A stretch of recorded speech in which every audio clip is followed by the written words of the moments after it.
Hello. Feet pack opening time? Isn't Genmus due for one? I think she promised one. You should probably wait till she gets back. I can't promise you one of those. Hello. Stretch mark. Hello, please. Hello, Nevian. Hello, so shoddy. Hello, gamers. Yeah. Today we're gaming. So I actually have quite a bit of gems on my alt account. We haven't been playing too much Yu-Gi-Oh! Because I've been kind of busy. Guess I have to get rid of all these notifications. It's all good though. I guess there's more. I should have my dailies done for today, right? Wow. Okay, that's like, yeah, a bow based. That's right. Yeah. No, it's just a boba with the wine. Okay. No orming, only winning. So we have.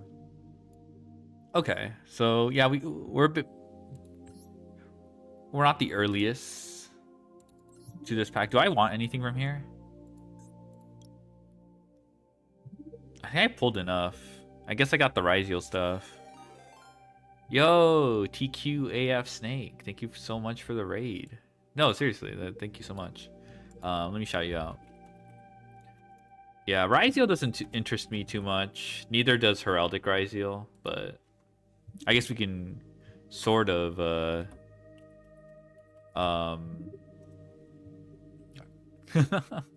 Ash Shop. Hello. Hope your stream was going well. What game were you playing earlier? I guess we're missing a third Meows.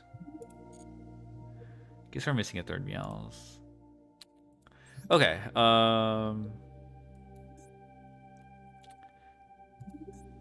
So yeah, we don't have the backup stuff. I've been laddering a little bit with Malice. Brawlhalla, nice.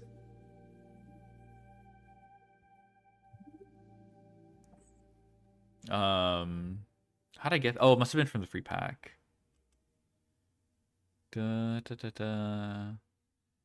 Yeah. Orm. Charged up heraldry. Bruh.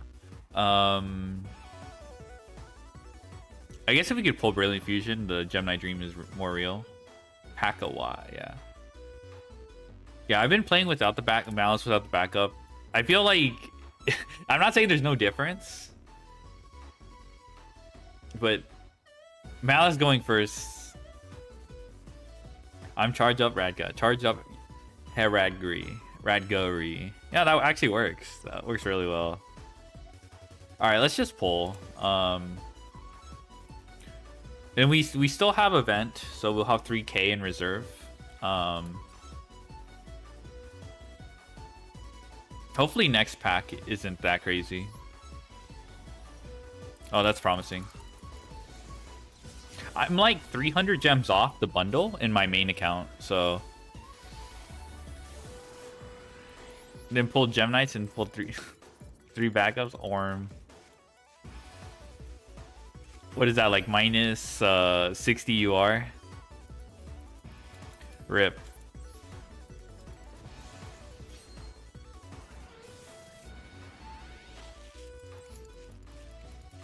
Okay, we got Wizard. I mean, that's not as comforting.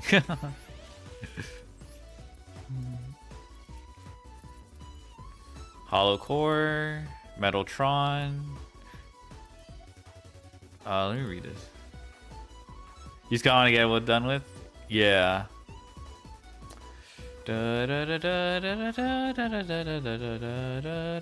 Oh, it's okay. I didn't realize it was 9.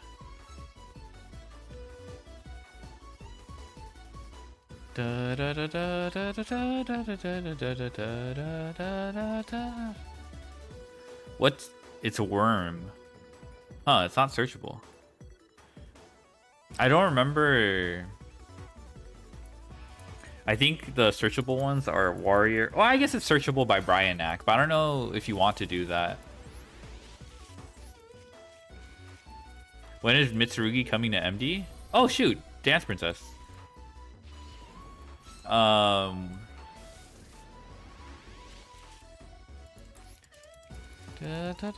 Next, likely the rest of All Sports info spoilers wide for Entry Fairy Dragon Rulers.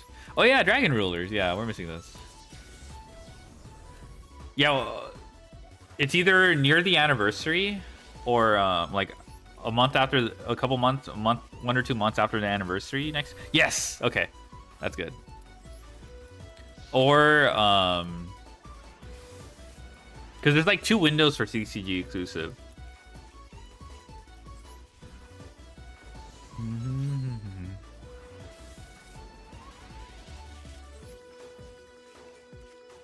But I'd also imagine they'd release Mitsurugi during a Duelist Cup.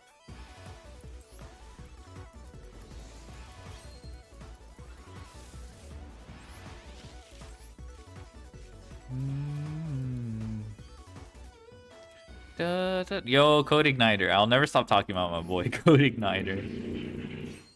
He's full decks and they're regretting it? Yeah, you probably shouldn't be doing that. That sucks. Orm. Yeah. Okay, we got 1 backup. That's good. Just for the record. This is where I'm at as far as I only have 5 UR to my name.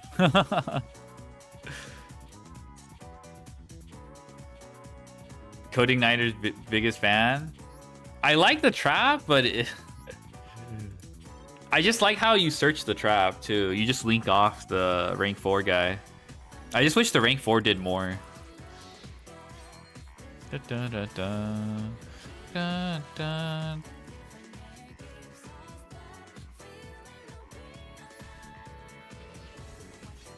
Getting a bigger Code Igniter? True. You just want the new Ignister cards? Oh, well, fuck. I guess I could have done that, huh?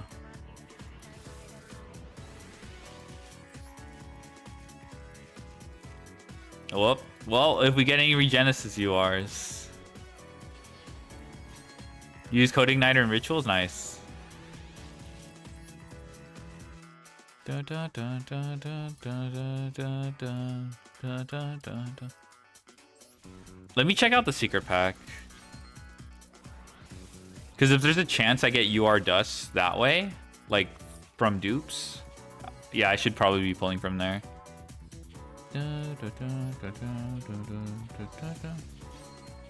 I was thinking about whether I should just play Persona just to finish it, but I don't think I'm gonna get it done within like if it takes minimum 10 hours, because you still have to go through Tartarus. Even though I'm near the end, I have to get through all the, so it's probably like 2 to 3 hours to get through the remaining 14 days. Then there's Tartarus, and then there's like boss battles, maybe another couple hours if I was a Code Igniter Rise, but I'm never gonna actually, because I don't own Libromancer. Actually, if there's a list that could play Code Igniter, it's probably Libromancer. They have a lot of oh shit, Gem Knight Master Dispersion. That's nice.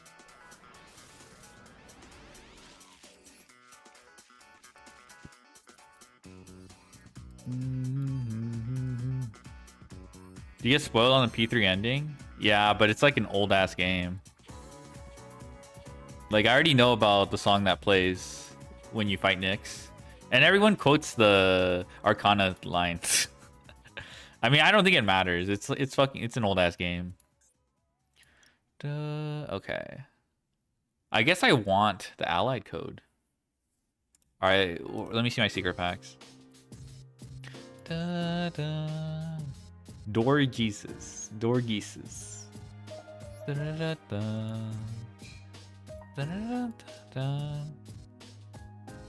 Guess there's a chance for dupes here. Not really. Unless I open more Arrival. That's probably because I have a Royal Arrival from the pack.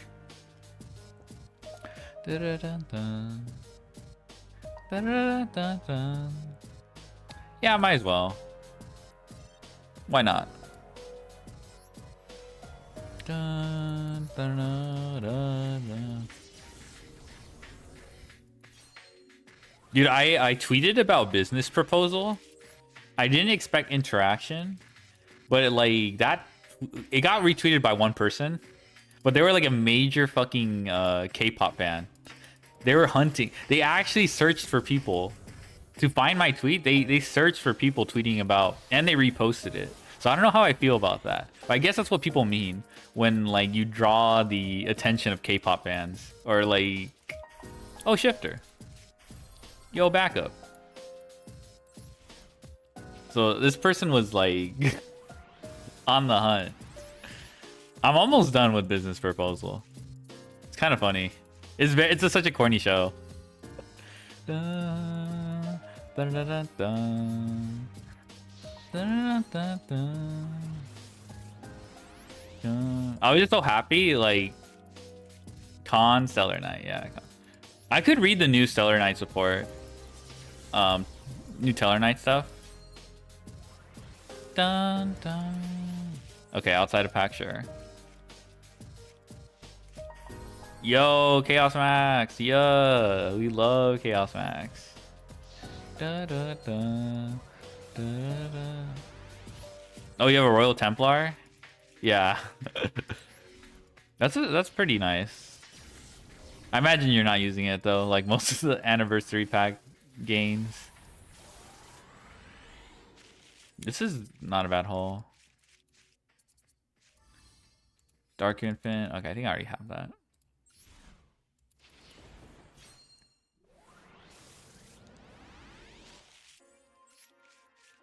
Da, da, da. Let's go. Da, da, da.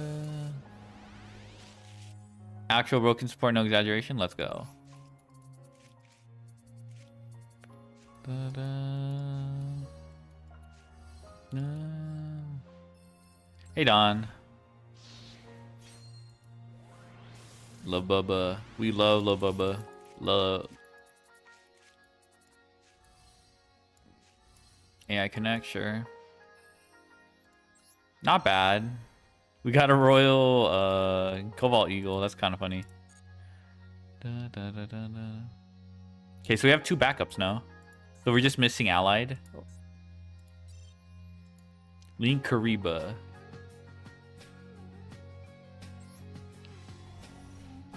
We do have a Kuriba.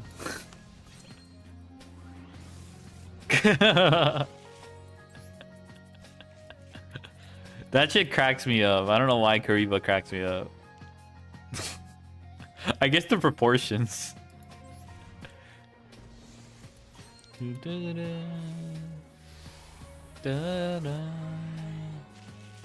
Oh shit, okay. Excitement. Nice. Buh. We don't have Lingariba. If someone makes it, it doesn't seem that hard though. I might have to make it. If we get Allied, that'll be a nice haul. Gold Sark.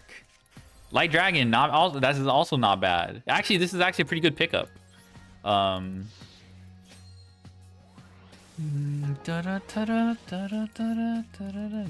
Doros eggs. Very interesting combination.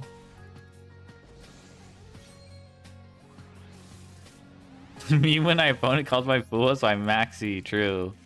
Hit him with the bust there. Heavy Dragon Addict one? Yeah. I like those memes, like the when people like bring up like, oh, the existence of X implies the opposite of X or something like that. It's so good. You're a good pickup. Oh, thank you, Takata. This is the type of chat riz I like to hear. I will say it got a little weird when a few chatters called me daddy. I'm like, bruh, I'm not your paternal figure. Thank you. Lilapolia.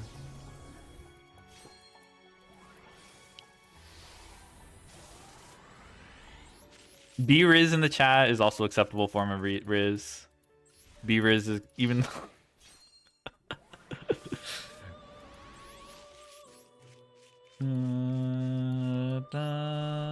You're an unk though? That's what I'm saying. You just call me unk.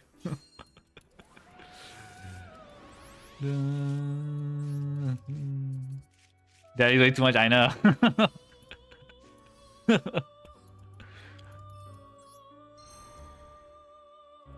Any B Rizzers in the chat? You can't be Riz and I'll do one more. I'll do one more pack. Twin, yeah. That time Reggie called me his soda pop. Okay, soda pop is acceptable Riz as well. You can't be Riz in Ray's chat because he refused he refused the emote. Usually he doesn't say no when I ask him. Oh shit, Teller Knights. Oh shit, Barrage. Oh shit. Oh, okay, that's cute. Da, da, da, da, da, da, da, da.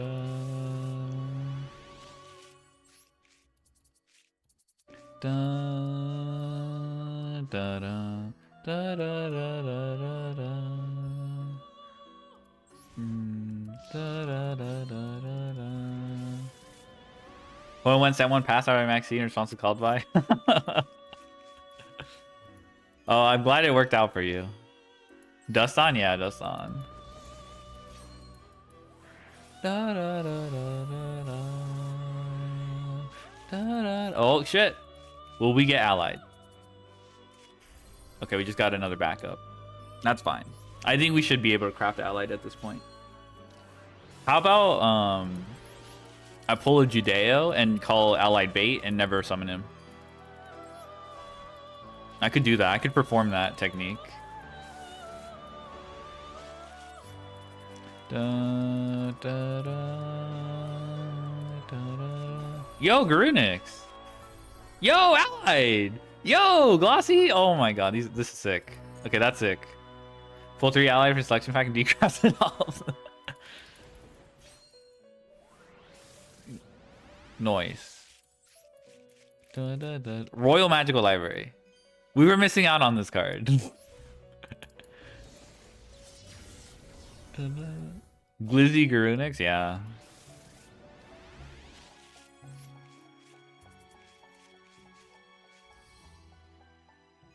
I forgot about this card. The Crazy Thunder card that like activates in hand. Do you draw Exodia stream? Who remembers the arc where Ray, Trish, and I were grinding with fucking Exodia just to get the fucking missions. and Ray was stuck with Library Exodia. You have more bodies you can ever use with the allied? That's fair. Who remembers that arc? Underneath some cards to turn out K9 Thunder Dragons looking sick? Let's go. That Ray was stuck with Royal Magical Library. Oh my god, that was kind of funny. This wasn't even a planned thing. It was just like a. It was just like a wave. I don't know how to describe it. It was a trend. I mean, it was a good time to get the Exodia mission. So I got everything, no? Ignister.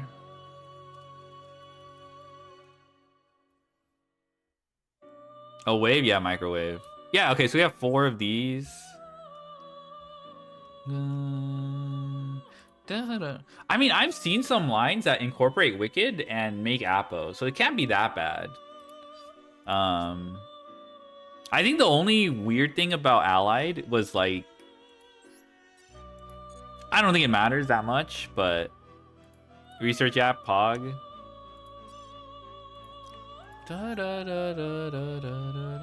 Oh shit. I mean, I don't think I have Fire Kings. I have 2 Glossy Barrages? Oh, thank you, KBJ. I know Reggie owns a sus Exodia playmat. I can't prove it. What is sus about Exodia? Or about Wicked's protection the hard way? Oh, yeah. Wicked has that. I think a lot of people. Don't worry, you're not alone. You're not alone. I think I've caught people lacking with that. back in the day. Is Max NR just craft a playset? Probably yes, but I kind of want to do glossy. I kind of want to do like at one point some just like gloss every a playset. Do the wicked combo on ladder. That's fair. That's fair. We have a royal, so we can just dismantle this. We can also dismantle that. The 6 piece. Oh yeah, okay. Well, we forgot about this. Yeah, this. My bad. I forgot about the 6 piece of Exodia. Is there anything else? Shout out to this fucking piece of shit deck, King Halo. I knew it was a piece of shit, but I had to prove it to myself. Shout out to this fucking deck. That's why all my UR reserves are so bad. Oh my god. Hey, I guess we can craft him out. King Halo. It's not his fault, alright? He believed in it. He believed in it. He went to the shrine to boost his luck. Oh, you know what I also have to do? I don't use this tool very often, but it's kind of nice to track. Alright, so I guess we can just dismantle. Dark? Oh, Dark is sick. Losing out on Dark sucks. I don't know how to describe Dark, but like that guy like swings. He actually wins games you're not supposed to. Like dismantled for Higher Runic Sprite for Centurion, then regretted it, so I dismantled Centurion, so now I only have Raid Raptor. Are you buying like the structure deck? You could probably get the refund on the URs at the very least with the Raid Raptor. I mean, depends on your goals, you know. Are you just like logging in every now and then for dailies? I feel like Raid Raptor is still decent for that. Too many Fujitora and thought Meteor was broken. Recovery board or end board under Lancia. Yeah. What's interesting is Judeo plays Heat Soul in that case, just so he can draw. Is it really literally just to draw into Lancia and Maxi? Then you crash, get Heron combo. Yes, I did that before. I did that before. Versus Detonator, it was so good. It was so good versus Detonator.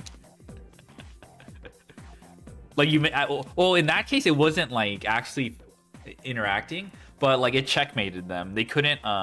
What I did was link off Druis Worm and what's called in a name, and then Druis Worm just triggered, and then he couldn't chain Detonator because if he did. Who would have gotten destroyed by me searching hair? You can hit Master 1 with Raid Raptors? Oh, okay. Oh, Atlantean? Nice. That's awesome. Okay. Okay, if you can do that, I mean, that's good. That's good. You just have to sit on the Detonator and not pop? What do you mean? The Druis Worm. They sit on the Detonator and I out it anyway.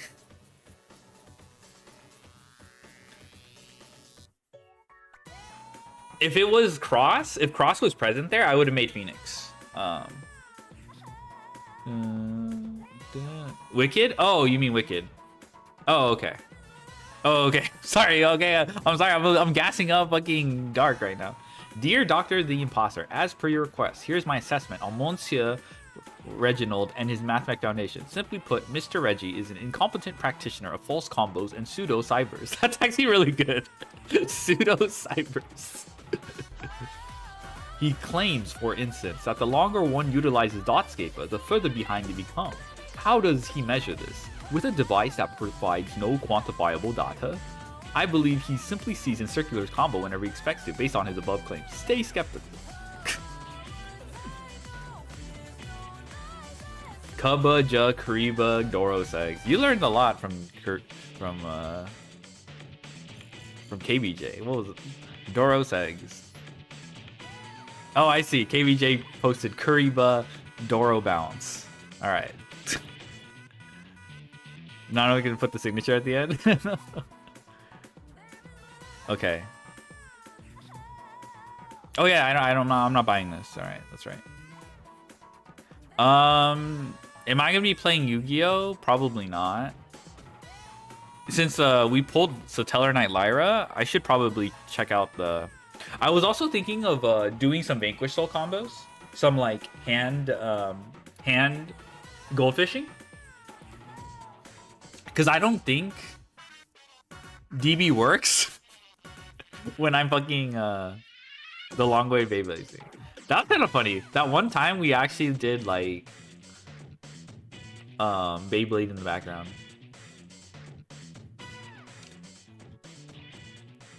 Right fucking now? That's crazy. Not even a burn heal? That's insane. Okay. There's some new cards. Base Kabaja.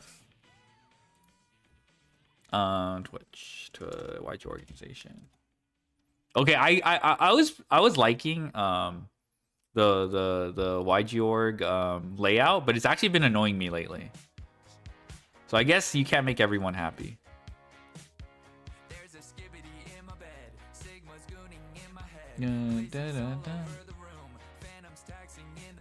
Oh, is this a Rush Duel stream? Okay, I was not waking up for that. Okay, so we have new Constellar Tellarknights. It's kind of funny because I feel like I don't think anyone remembers when Constellars were like their own theme. And then like when they introduced Tellarknights, they were kind of their own theme. They were just adjacent. They weren't united until Constellar Diamond came out.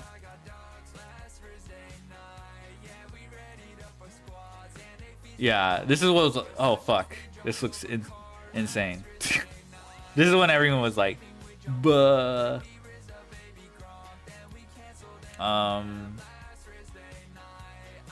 Sacred. Oh yeah, I forgot. Sacred's the OCG. But hello, Yadagarasu. You know, it's been a while since this song has been playing. Constellar Castor. Is that Pollux in the background?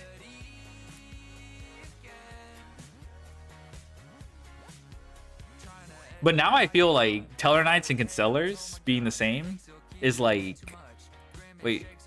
Okay, he does have a face. I didn't realize he had a face. Yeah, he does have an eye. Yeah, is that Pollux? It's kind of hard to tell because this... It looks like the Mega Man. You know, like the Mega Man Navis, they have this little like... Even though this just sticks out, we're only seeing like the side view. I think that's Pollux. Because it makes sense. And this is definitely Castor, Evil Swarm Castor from the... Yeah, Evil Swarm Castor. You hate this retcon? You got purified, Boro. Is this before or after Castor showed up? I thought Castor was Pollux. I thought Castor was Pollux corrupted, but it turns out he's his own guy. Yeah. They're Gemini twins. I just assumed that they, you know, like they called him Castor because Pollux corrupted, and they decided to theme him after the twins. Castor, yeah, Castor. This is so funny. Yeah, I assume this is after he got purified from being Castor. I guess he was never Pollux. This thing happens on the wrong side, but I don't know. Custard. That's a different. That's a Noble Knight. Noble Knight Custard. That's a different guy. Okay. Level 4 Light Fairy effect monster. If this card is summoned, you can special summon one Constellar monster from your deck except Castor.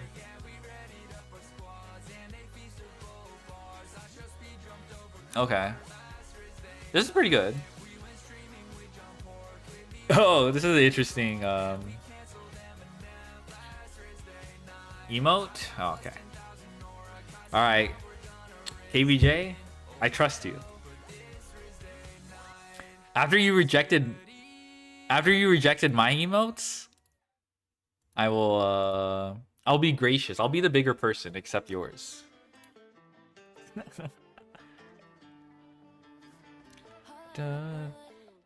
Constellar Xyz monster gains its effect. Once per turn, when your opponent activates spell card or effect, detach to negate the effect, and if you do, destroy that card.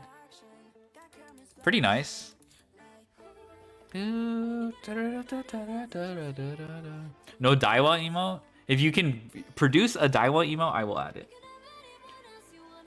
Caster was different, just never got a card until now. Okay, I see. That makes sense. That's so funny though. They just waited until now.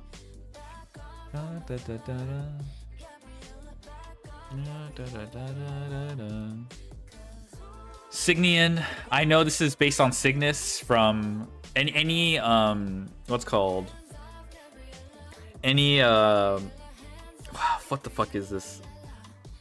Mega Man Star Force, or for the weebs out there, Shooting Star Rockman fans. Cygnus was goated. I like Cygnus. This card is summoned. Add one Tellarknight or Constellar monster from your deck to your hand. Target one other light monster you control, increase its level and discard by one. Wait, this is just fucking Chaos. What was it? Chaos and Twinkle, basically. What the fuck? The roll compression is crazy. What the? This card can be treated as 2 materials for Xyz summon of a Tellarknight Xyz monster. A Tellarknight. Do they want you to hard make diamond with this? That requires 3 or more materials.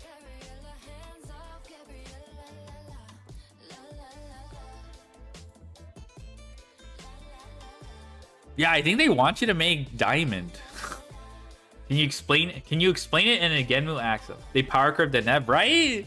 Deneb used to be the GOAT. Also makes Deltaros? Yeah, okay. Hey, Deltaros, that's insane. Deltaros is crazy, actually. That's very, very, very good. Can you explain it in Chinese? Oh, like I said, I did ask Genmu if she wanted to react to the Tieba forums again for like the TCG ban list, just see what people have to say. Because I imagine they have like they're like, what the fuck? Like, I imagine they could be like, I made this up in my head, but like, imagine it'd be like, why the fuck did they hit Rosin? The deck breaks. Using only words from Yummy cards names. Cupsy, Yummy, Cookie, Surprise, a Croaky. You don't have to waste the continuous spell to wake up to make Deltaros. Yo. This one cracks me up, bro. This is M7. This is fucking Diamond, it looks like. Or like Deltaros. I don't know what's going on here. This is the funniest thing. Like, M7 was supposed to be the culmination of all the Constellars, you know, in a last-ditch effort. I forgot who M7 was they're facing against.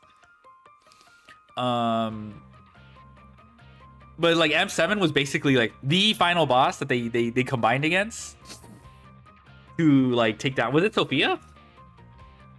It was probably earlier than Sophia.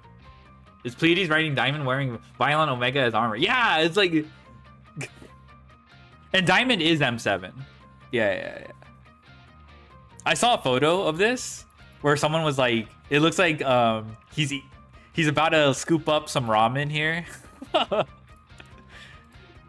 Man, people have a sense of humor. He was like, tasty ramen.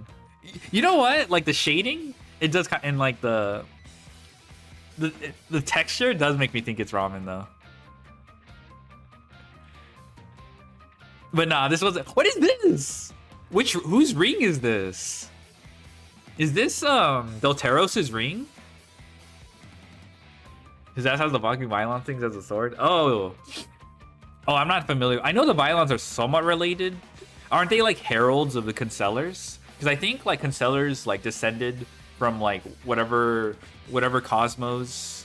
Like they weren't part of like the original dual terminal world, and like the Violons were sent down or something like that. I forgot. Are they more than friends? It's Violon Omega. Oh, this is. Oh, okay. Okay, it's Violon Omega. It's so funny. This is so crazy to me. What is up with this? X Tellarknight Sacred Ptolemies Omega 7.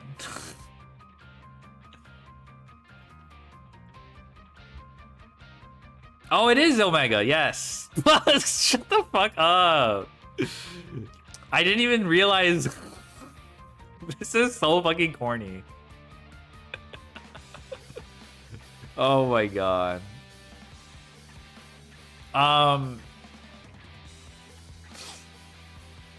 Who's the Vylon Disigma? The Xyz?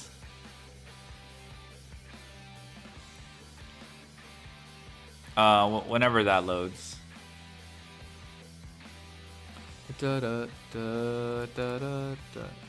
Oh, wait. I had it on the wrong tab.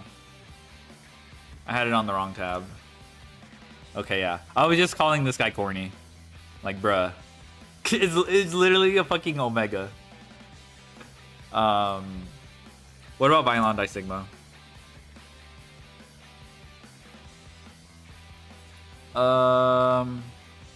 He looks different.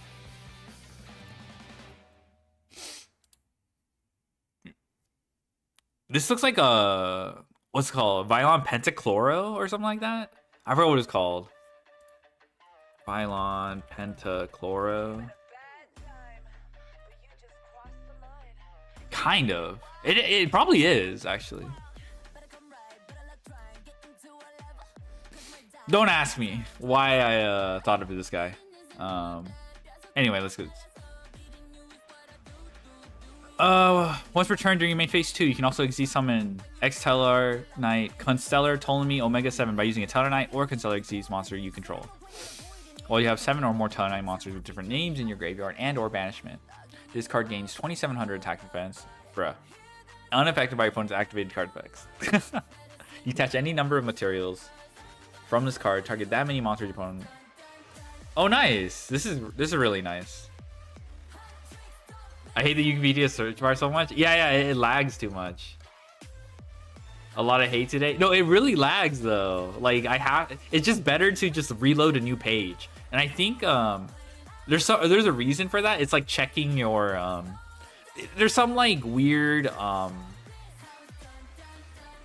like I forget what it's called. Some like passport that you'd have to sign up for, and it like checks for that, something like that. And well, that's why it takes so long. I don't know what Dan from YG Org is hooking up with that. It's checking that you're not MVT. Blade mascara. Good check for a Tom era. This looks really insane. I think this is this looks like I forgot. I don't think this is Trifair. This is Altair's wings though. Yeah, is this Altair? This is like the Summer Triangle on Trifair. I don't know who this is. I forgot. I forgot who's like red in the Ryzeal Amazing Support Engine. It's a little weird though. You can't duo drive, but yeah, you could probably just drop body level 4s.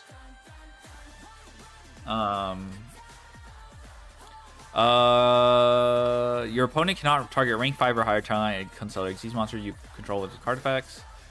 Add 1 Talon and Constellar monster from your deck to your hand. Immediately after this effect resolves, you can normal summon one light monster.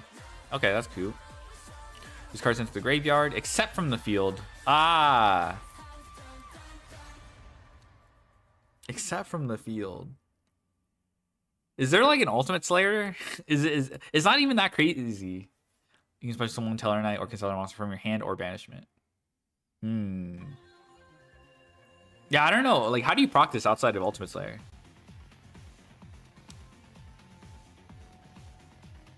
With the 3 Tellar Constellars?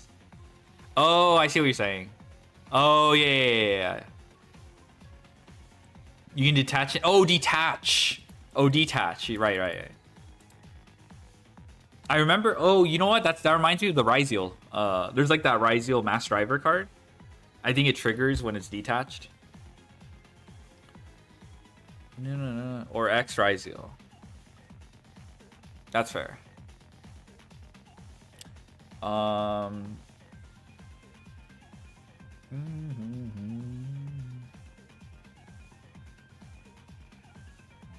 Da, da. Just use better cards, bruh. Okay, bruh.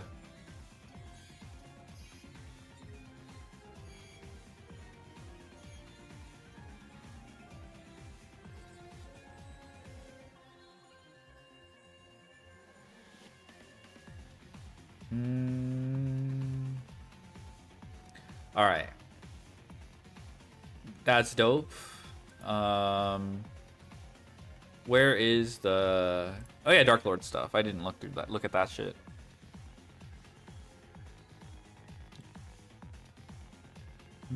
Isn't X already at 1 though? I feel it's a little bit late for that.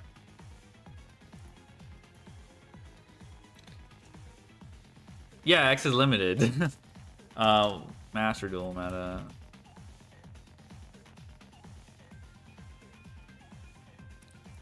Yeah, if I type Ryzio X, I'm pretty sure it's limited in pretty much almost every format. That's not Master Duel. Yeah, it's already limited. Alright. Dark Lord Gulgata. Level 6, 2400, 800. You only special summon this guy once per turn. I feel like that was in previous ones besides like the very old ones like Superbia. This card is special summon, special summon 2 Dark Lord tokens. Special summon except fairy monsters. This card is sent to the graveyard, add 1 Dark Lord card or forbidden quick play spell from your deck to your hand. Oh, sick. Okay, so it doesn't care about how it's sent. That's nice. Fairy. Oh, okay. Nanigas Reggie-chan, Nanigaski. Choco Minto Yorimo Anata. Looping old Delteros is a good payoff. I don't know why. I mean, during the time it was printed, it was really hard to loop. They did not future-proof. It was printed before links too.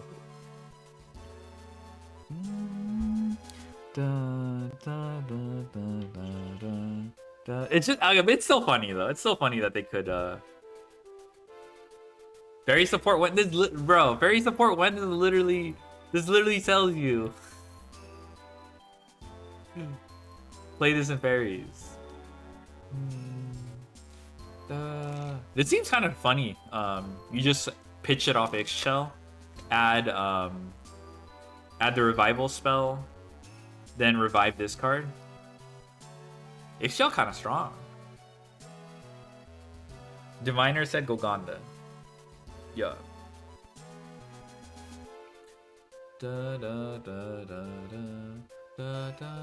Dark Lord Jehuti.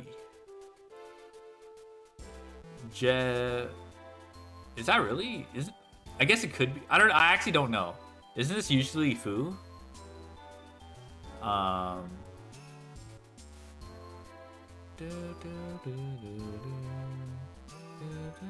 This card is normal special summon. You can special summon 1 Dark Lord monster from your deck in defense position, except Dark Lord Jehuti. Also, you cannot special summon for the rest of the turn except fairy monsters. If you control Dark Fairy Fusion monster, you can banish this card from your graveyard. Target 1 Dark Lord card or 1 forbidden quick play spell in your graveyard added to your hand. Use the Egyptian name of God most commonly known as Thoth. He does look like Thoth. Oh, okay. It was heavily associated with esoteric magic and alchemy in the Western traditions of magic.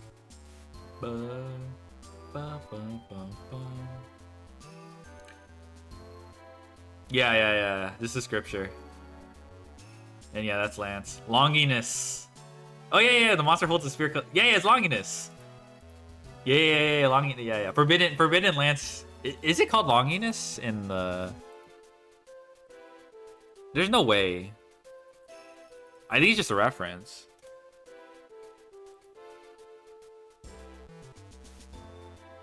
Forbidden Holy Lance. Okay, but it's probably just a reference then. Like, I think it doesn't take that much inference to say this is Longinus. A lot of Longinus. references lately. Not the Lockbird, just the guy named Droll. Nice save. Lucifer, Dark Lord of the Evening Twilight. I heard this guy is strong. To level 6 or higher Dark Fairy monster. What the fuck? That's actually really easy. What level are the tokens? Bruh, the tokens are level 6? Nice. This card's fusion summon set 1 Dark Lord spell and 1 Dark Lord trap. No dress? One day. You can set 1 Dark Lord spell and 1 Dark Lord trap from your deck. Wait, this card, that's already crazy. Your opponent can't target this card on field with card effects? Okay, that's insane. Just having these two combined? Bruh.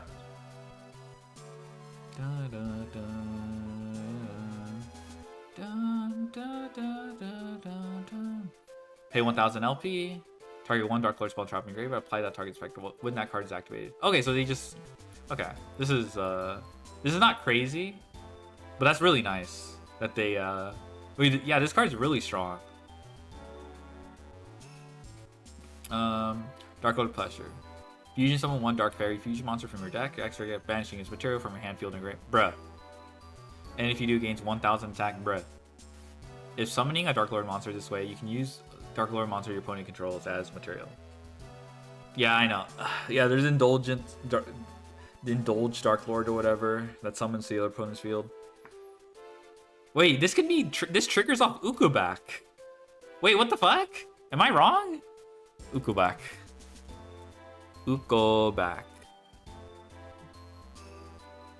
Send 1 Dark Lord card from your deck to your graveyard. What the hell? Bruh. End board Christia. No, thank you. Stop cooking. You use Adlib. Less generic Diviner. I guess you could use Diviner.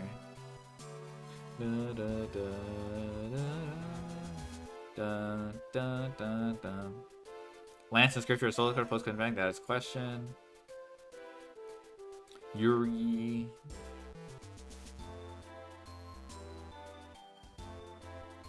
This is not Spanish, actually. It's kind of similar, but this isn't Spanish. I think he's saying like I'm using cognates. I actually don't think this is Spanish. What's called? But he sounds excited. His favorite archetype finally got supported.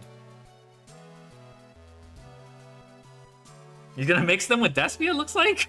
That's funny. Da, da, da, da, da, da, da, da, da. Thank you, Konami. These cards are so good. I will now bow every fucking time.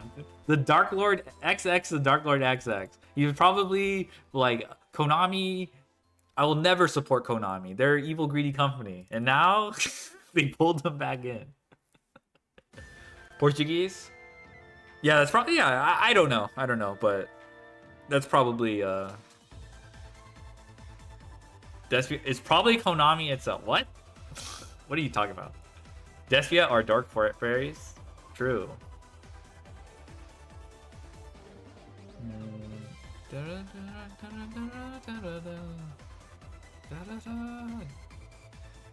Droplets is searchable now. Time to put on the... This guy has been such a downer. What the fuck is wrong with this guy?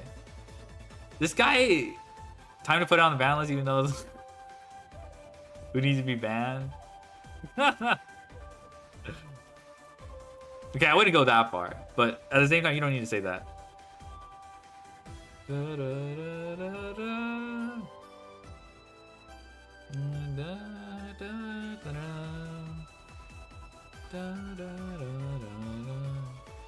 What searches Droplet?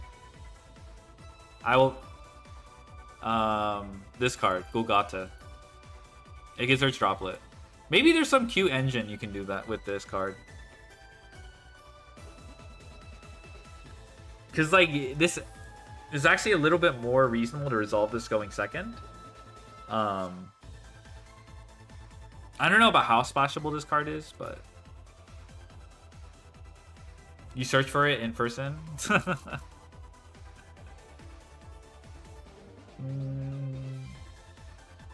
I'll wait for someone to figure that out though.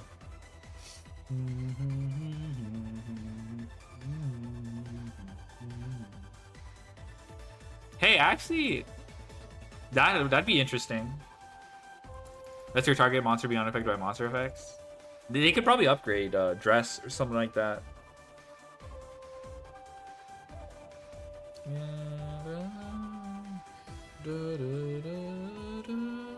Well, seriously thinking about dropping Modern for good or for at least a good while. Then we get support. Damn, I'm gonna build this. Fuck it. Every fucking time, bruh. It's so... Oh my god. It's so... I don't know. Every time I see that shit, I'm finally gonna quit. I'm gonna quit. 1 week later, a new support. Hello, have a gorgeous day. Thank you, passing through card game player. I appreciate the kind words. Oh wait, search droplet using your normal summon. Yeah, with condemn winch. But yeah, that uses your normal summon. Maybe there's something. I don't know. Sending it to the grave. Maybe there's some other piece that lets you do this without having to use your normal summon. But I feel like it's also less telegraphed. Like you can just pitch this too, if you hard draw it. So you have additional copies. So that's why I have higher hopes for this. But right now it is still a little clunky. Even natively, it's a lot better natively, of course, because of X-Shell pitch, X-Shell draw 2. So does Diviner Army, but no, you don't play. That's not what I'm talking about. It's more likely to play this outside of Diviner and all that stuff. Link 2 dump it. Oh, Link 2 does that. But like, aren't its condition? Oh, I guess it can, but it needs 2 fairy monsters. But that actually is a little bit more.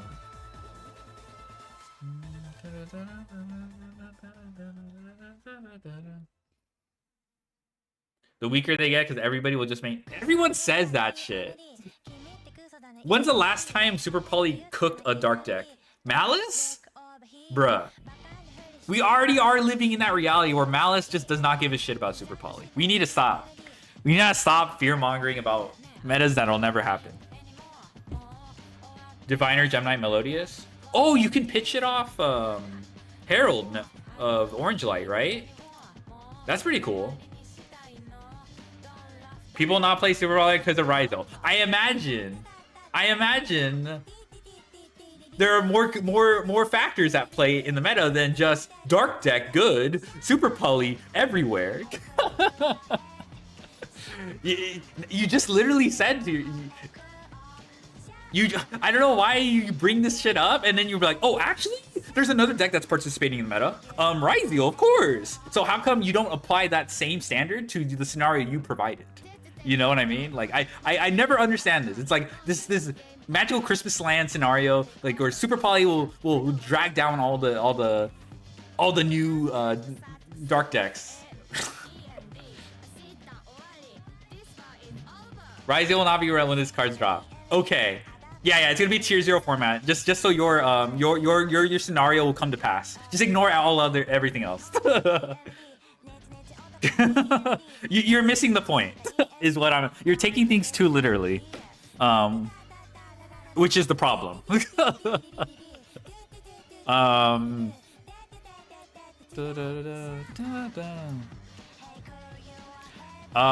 So these cards are pretty good. This card is pretty insane.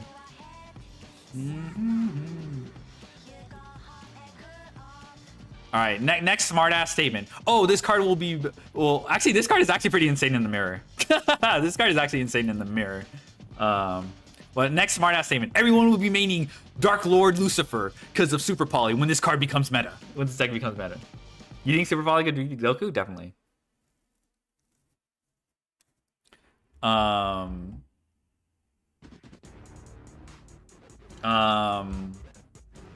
Was there another card lores? I don't think I'm interested in card lores right now. They will main the first Dark Lord. Fair.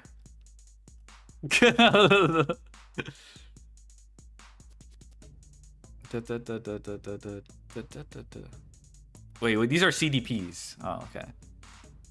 Was there another? I guess the for hire stuff I didn't. Oh, I didn't. I don't know if anyone cares about my opinion on fucking alt art, but I'll check that out. So tellers are kind of bad. They're fine. I don't understand. Every time people talk about new cards, it's like these are bad. These are they're good. If you don't think they're gonna be meta, just say that. I don't understand why like everything has to be like approached with like this will never be good, or this is bad, this is mid, this is like it's good support. Like Arby's. Oh, I'll check out Arby's. I did read them already. The rank 7 look like Noir. There's I want to see how people get 7 in the grave, but yeah, it looks good. I like it a lot. Like it pretty much is Noir now that you mention it. Like quick effect, shuffle everything.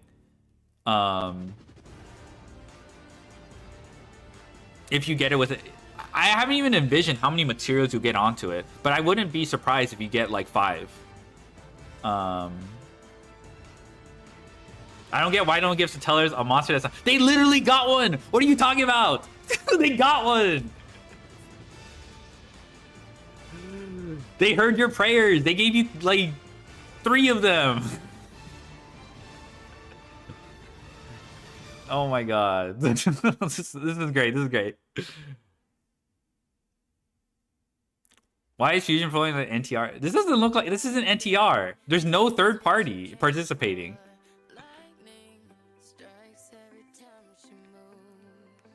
Where's the third party? Who's getting NTR here? He looks scary as fuck though. 2 to 3 should be the baseline? Okay. He looks scared as fuck though. Maybe closer to Mind Break or something like that. Mind Break is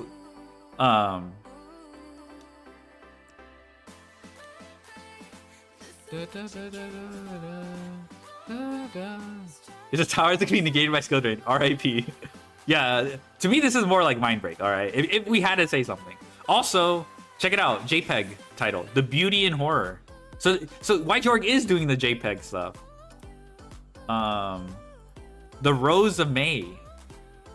All right, I'm not too jazzed about this one.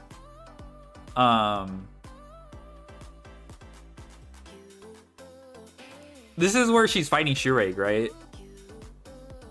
I don't know, maybe it's alright. I don't know, it's like, it's kind of, maybe if it had the jet boots or something like that. But it looks like she's just, like, I don't know, it's hard to tell what's going on in the background. Like, it would look cool if she was, I don't know.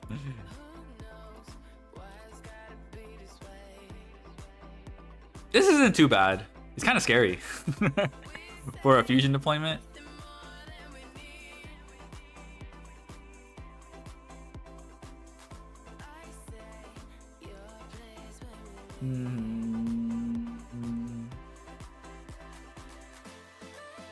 Yeah, it's kind of basic, yeah. But if they took it from the scene where she's fighting Shureg, I guess you could see the clouds. But yeah, maybe, but it looks like she's just standing. So it's hard to say. This looks pretty good, I say. Not a huge fan of like my boy Albaz getting tortured, but oh well. This is pretty. This is pretty. The meme on the MDM subreddit? Oh, I see.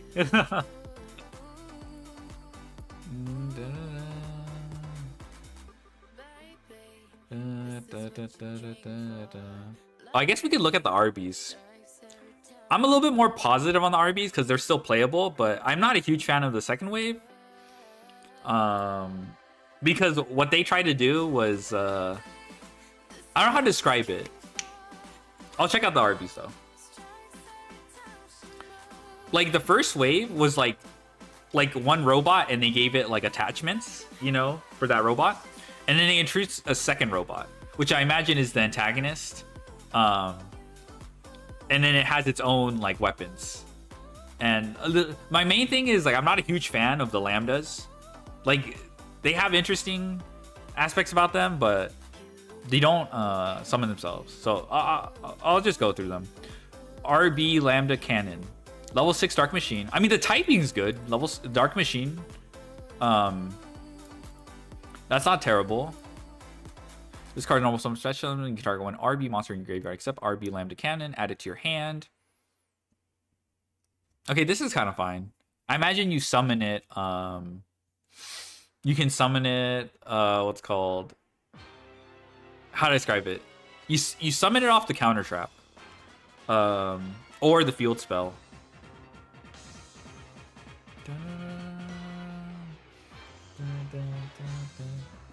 You gonna buy the new structure of Branded? Nah. Dark Machine. The only problem is like the other guys are Earth. And it's not like you can use like you get that much benefit off like the Orcus trap banishing from graveyard to search this, because it doesn't really do anything. You can pay 1,200 life points to destroy this card. If you do look at your opponent's hand, okay, it has to be linked to an RB Link monster. Then you can special summon one monster from it to your field and negate its effects. I like this card. Getting it to linked, I think you can only get it off the Link 2. The Link 2 can summon this guy, and then the Link 2 puts itself in the main monster zone, and then you special summon the Lambda from hand, and then you can actually pop something, and then like force them to, you know, summon from hand like a hand trap. It might be too little too late, because you want, when you commit to the Link 2, you don't want that to get impermed or veilered or ash blossomed or anything like that. So it's like, so if you're trying to, well, I guess ash, there's nothing you can do about. But imperm veiler, the Link 2 is like super easy to choke. Dun, dun, dun, dun, dun, dun, dun, dun, dun, dun, dun. Yeah, to be honest, maybe it's not even my problem with the Lambda. It's just like the reliance on the Link 2 to resolve. That's probably it, you know. Because if you read the Link 2, it's actually pretty solid. Like, it does a lot for one card. But it also tells your opponent to just fucking hand trap that. So, next Lambda, 7 Dark Machine. This card is normal or special summon. You can send one RB card from your deck to your graveyard, except RB Lambda Blade. During your opponent's main phase, if this card is linked to an RB, you can pay 1,400 LP. Target one monster your opponent controls, destroy this card, and if you do, take control of that monster. Yeah, this is fine. But destroy it during the end phase. Yeah, this is like, as far as interruption goes, it's fine. And the RB card you can send, I don't know if there's like, oh yeah. There's a spell that protects from destruction, right? I have to look at all the original RB wave.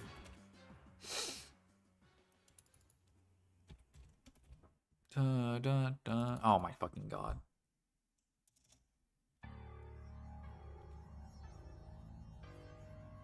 Bruh. Maybe there's no space. Okay, but there we go. Yeah, if no, you can send this. If an RB monster you control would be destroyed by battle card effect, you banish this card from your graveyard instead. You can send the trap, which also has targeting protection, but I don't know if that one's real, because they put like this restriction on the trap where you can't use a target. If you use this card from hand, if you flip the trap on your opponent's turn, you can't use the targeting protection at the same time. So it's like, bruh. So this isn't terrible. The spell is pretty obnoxious, but maybe if you already resolved this card, it's already engraved, so you don't need to dump it.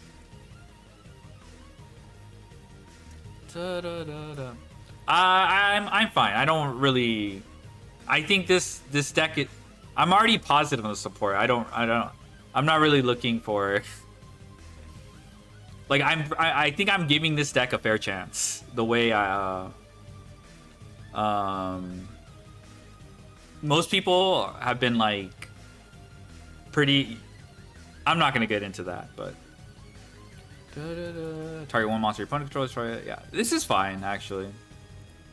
You control no face-up monsters, or the only face-up monster you control are RB monsters. You can special summon. Okay, yeah, the GOT-10 summon themselves. You can only special summon RB GOT-10 Pike when it declares an RB Brute Blues. That points to this card. You pay 1,500 destroy all cards, controls, and this card. Yeah, this is like a late game card. What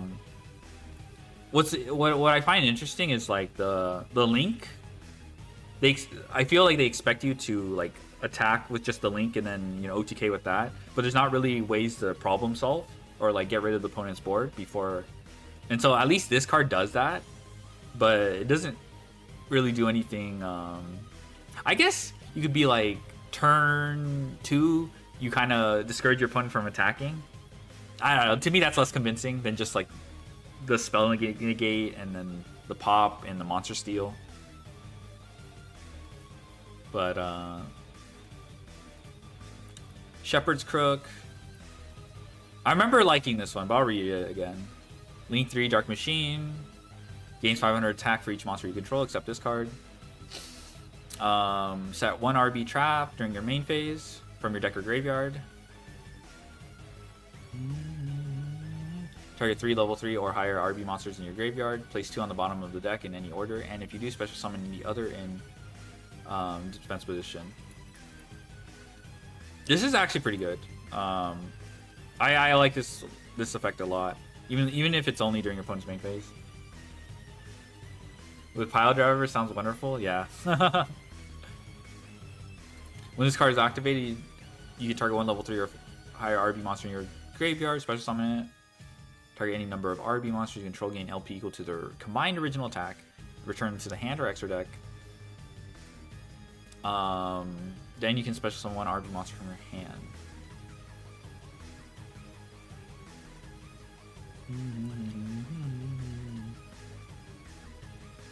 This is okay. I think I'd have to play the deck to understand like when you want to use this. Like at least, especially for the second effect. The first effect's pretty straightforward. Getting both Link 3s on the field seems difficult. You probably just end on...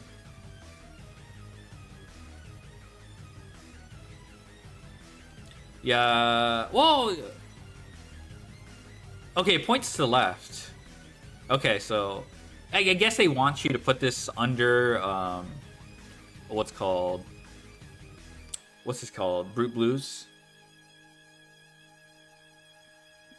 But yeah, RB Last Stand. Special summon RB monster from your deck, extra deck or graveyard with a different name. Oh, okay, that's how they want. Okay, okay. That's like, but I guess. Wait, Brute. Let me look at Brute Blues. That's kind of weird, actually, because if you search this off, if you use this to summon Brute Blues, then you're not.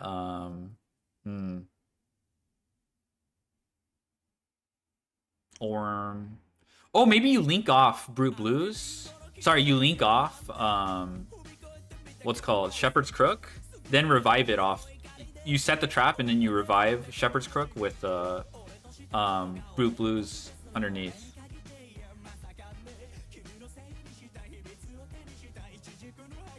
You're not. You don't need a U-link. That's like That's like. That sounds really unnecessary. You don't need to do that. For the rest of the turn, after this card resolves, you cannot special summon from your extra deck except machine monster. Okay, that's just opponent activates a card effect that targets. You can only use 1 RB Last Stand effect once per turn and only once per turn. I really don't like this too much, because that means now you have to be like, oh, dump this card with Lambda if you want the targeting protection or something like that. I feel like you could have at least had the targeting protection and be able to resolve Last Stand on your opponent's turn. So next phase, when your opponent activates monster effect while you control RB monster, destroy 1 monster control. If you do, negate the activation. If you do that, destroy that card. Then gain 2,000 life points. Buh. And it's fine.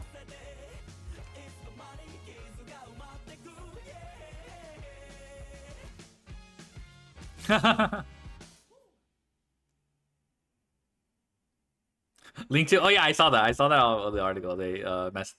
Oh, they updated it. They updated it. It used to be Link to. This card only good when you have skill drain, anti-spell, soul drain already in the field. I'm sure that's always true. I'm glad. Thanks for sharing that. You don't want to revive Brute? Yeah. Yeah, I think it's probably just Link this off.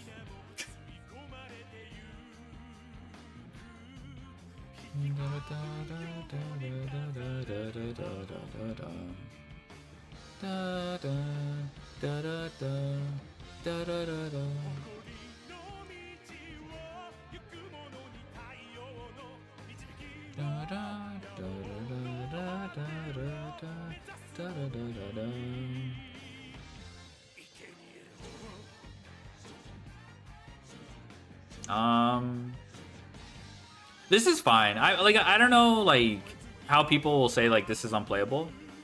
It's a little bit weird for me, but it seems potent. The deck has a spell negate, which is not something all decks have. Will it be meta? Probably not, but I could see myself messing around with this. Maybe there's some stuff you can do with Clockwork Knight because it's an extra deck monster with 1500 less attack. Maybe, but who knows? I would be interested to see like the additional support we get in the future. Because eventually we'll get something that will like act as glue.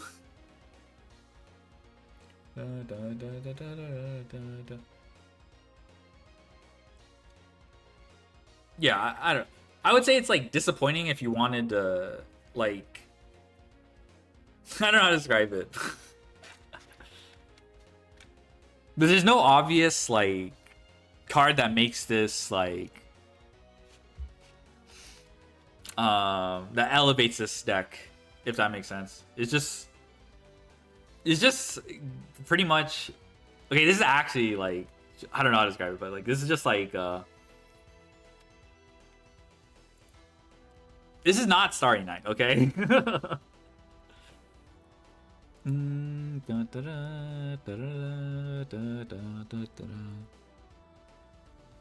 Any deck can be good when you have floodgates on the field. That's crazy. You're interesting. You're a very interesting poster. I will say that.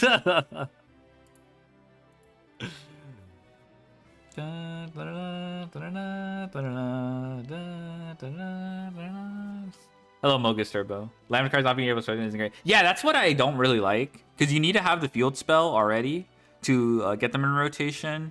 Or you're probably forced to summon them on your opponent's turn with what's called Shepherd's Crook. So I'm not a big fan of that. Like if they actually summon themselves, you know, you'd have a deck full of like yummies and like I'm okay with the deck being like all guys that summon themselves to control monster, you know, just like sprites or whatever. But yeah, lambdas feel like they feel like actual like bricks. Their on-field effects are good, but yeah, getting them online is pretty annoying. But I guess you know you have the spell to summon from him for deck. Deck full of yummies. Like I wouldn't have hurt. But I'm not gonna be like, oh, this deck is unplayable because of that, right? Because you could just create any wish fulfillment support that these could have. But like I said, I'm pretty positive on. Oh, for hire. I haven't talked about those. Artwork says enough. You see bad simple artwork. Stay away from these cards. This is crazy. This is. Oh my god. I don't even think I need to address that. Normal summon level 4 Dark World, special summon new level 6, link into Dark Lord, search pleasure, fusion into Lucifer, set contact, dump Echo back, contact, revive Echo back, link into the Sanctuary stuff. Oh yeah. The link 3. That seems pretty strong. Reveal this card in your hand, special one monster for hire from your hand, except Rex Gale for hire, then special summon this card. If a card is added from your deck to your hand, by non-for-hire card's effect, and you control another monster for hire, you can draw one card. Let me check something.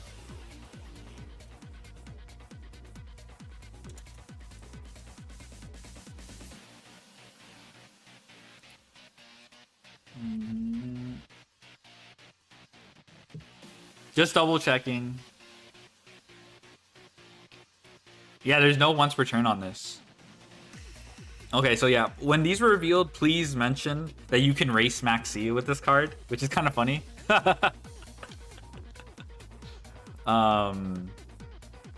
So like, Maxi, obviously a non-for-hire card effect. That's so funny. I'm not too familiar with how many ways you can extend, but I remember like the other guy special summon.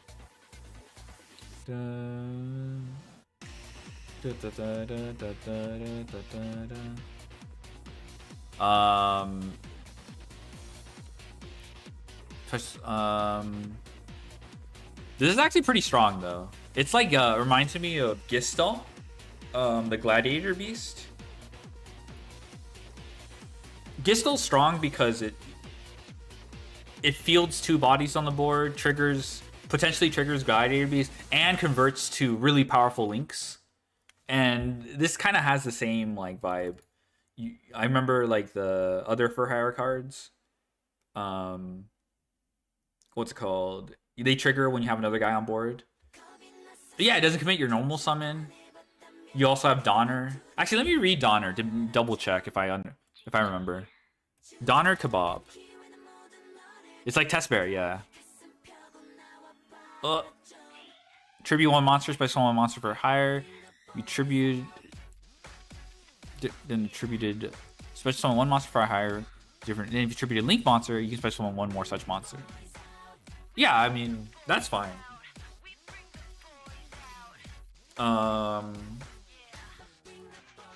Okay, we have another link too. If this card is link summoned, you can set 1 spell and trap for hire or 1 Fandora the Flying Fortress. What the fuck is that? Please don't be the stupid original field spell.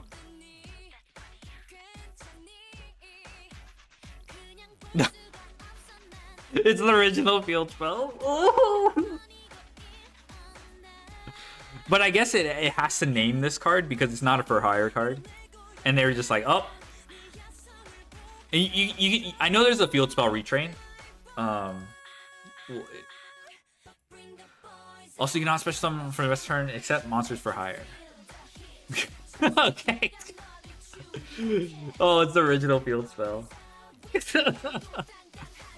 Banish this card from your graveyard. Oh shit. Special summon 1 monster from your hand, then if your opponent controls a monster with the highest original attack on the field, special summon. Yo! This is like Molt Cricket. In a way.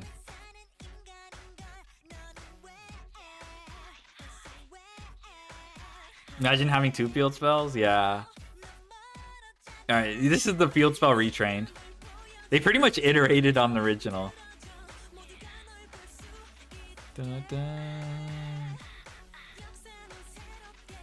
This card is always treated as for hire.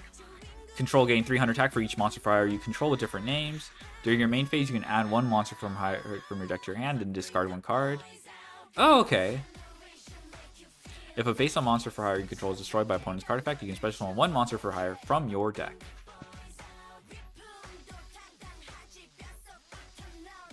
That's kind of nice. Storm for hire. If you control no monster, special summon 1 level 4 lower monster for hire from your deck. Then, if your opponent controls 2 or more monsters, special summon 1 monster for hire from your deck. Also, you cannot special summon. Wait, I like this.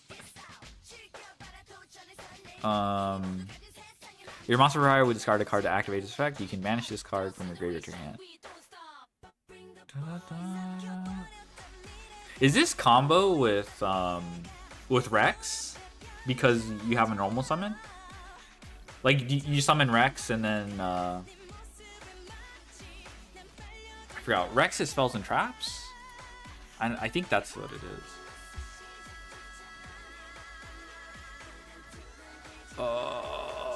Yeah, spells and traps.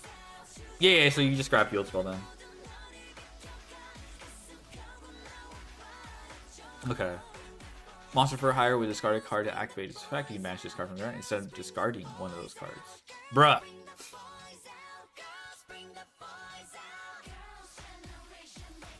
Bruh.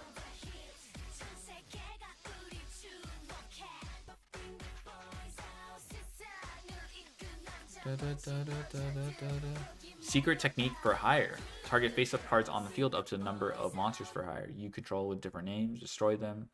Or you control level 8 or higher, and a Link 3 or higher monsters. You can banish them instead. I guess that's Rafal and Volgo. Oh, it's in the fucking art, of course. That's kind of nice. Level 8 or higher, and or Link 3 or higher monsters for higher. Special summon to your opponent. Add this card to your hand.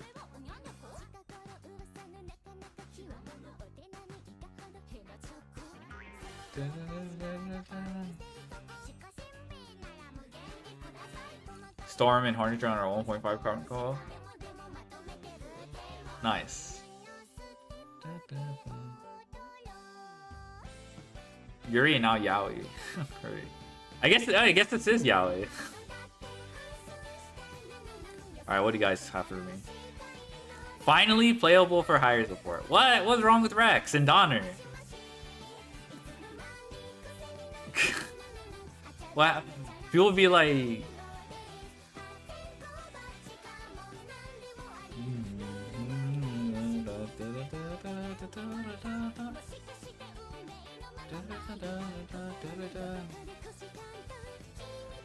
Is that a level 5 monster? True.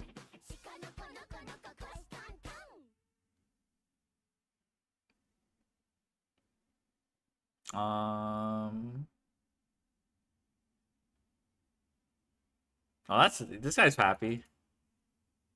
That's good to see. All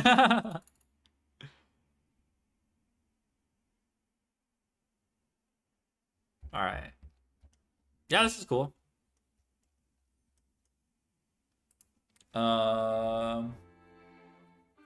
When did For Hires come out? When was that stupid field spell?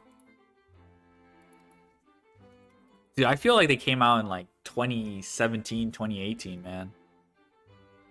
2022, never mind. They just feel so old. But I guess it's not that it's not that crazy. They're still getting support. It's only been 4 years.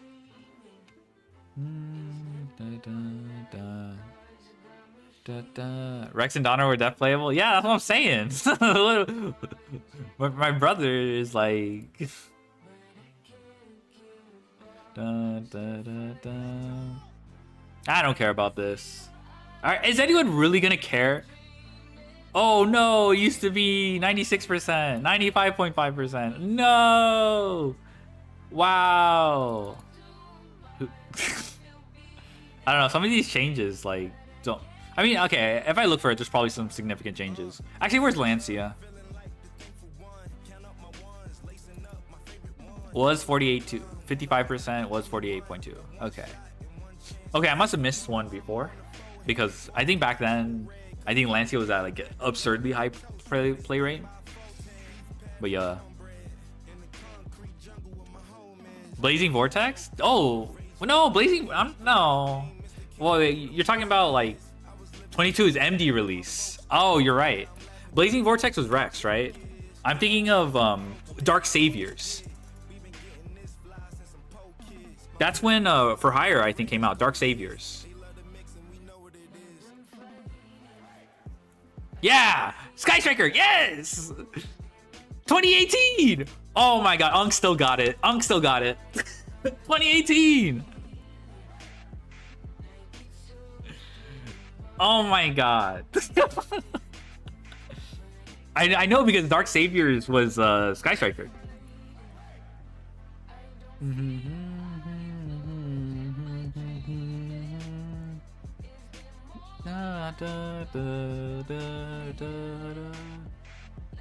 Yeah, this was a long time ago. Okay, so it is kind of odd that they're getting...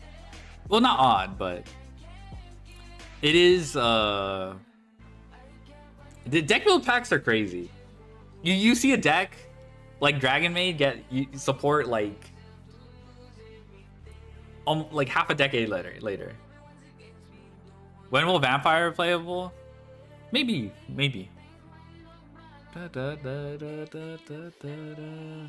Vampire gets a lot of support.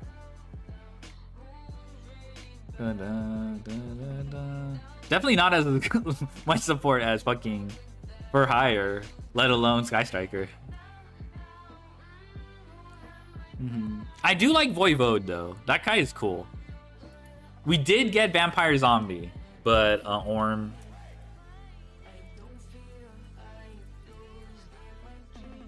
Yeah, this card's cool. I like him. The art's insane. All right. I think I'm done with the.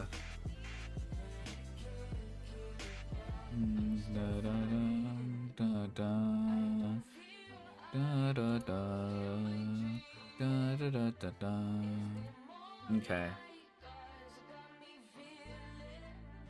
Oh shit, let me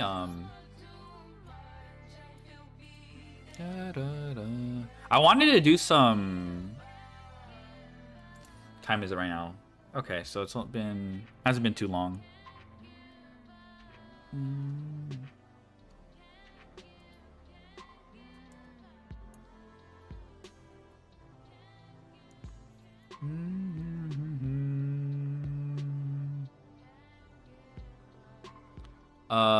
Opening up Master Duel. Dun, dun, dun, dun, dun. Ah.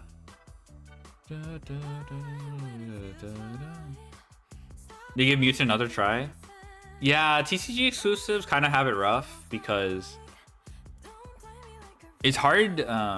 Like the pattern is, you know, you get the 14 cards from the TCG. Then OCG gives it maybe 1 or 2 cards. Maybe they'll give it like a free agent that's not part of the. Actually, we actually just got like 3 free agent cards for Mutant. But yeah, no name support past Mutant, I think. So it's just like maybe you, I don't know. It's rough out there. Orm. Oh, there we go. Mutant came out in one pack, if I remember. I remember they gave them all 14 cards at once.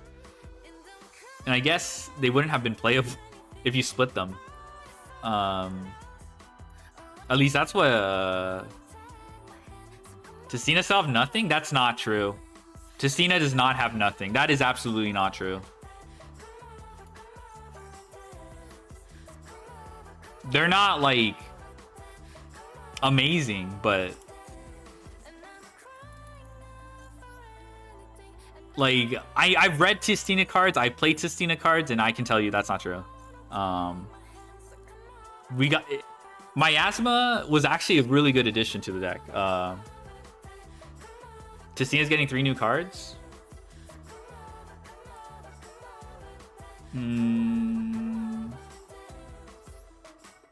What makes you think this thing? On the end board? What do you mean? What? Alright, let's just go to solo mode.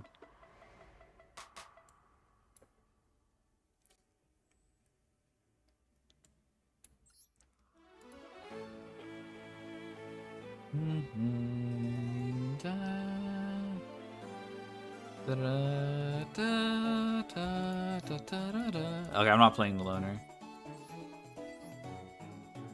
It's hard to simulate Nibiru or like hand traps without actually playing, so this kind of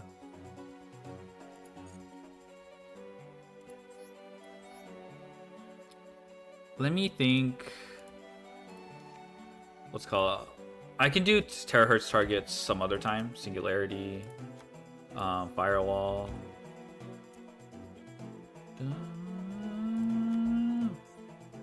Also, Maguro was playing this deck, so I'm kind of interested to see what he comes up with.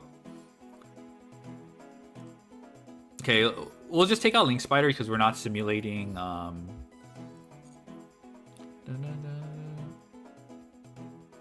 Didn't know what to get to Stina?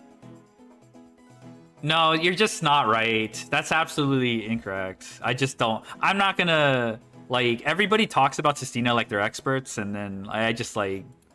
This is just not true.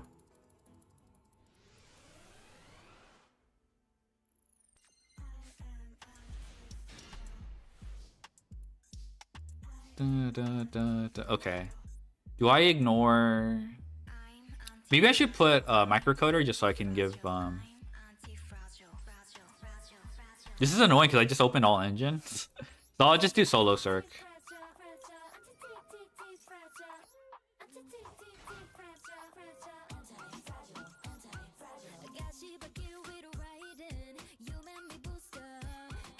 When our exit comment with like 25 loud EDM.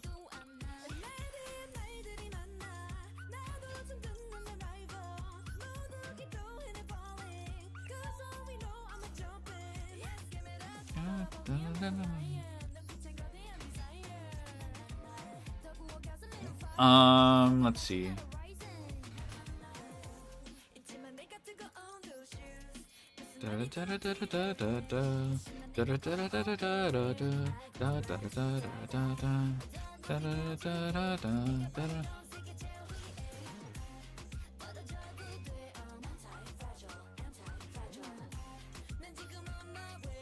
If I'm greedy, I could banish the Cirque instead of the Allen version. But he gets punished hard.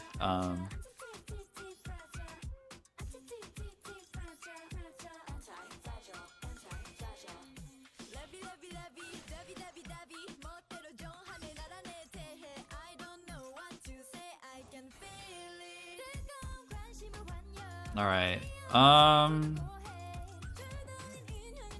MF so greedy, true.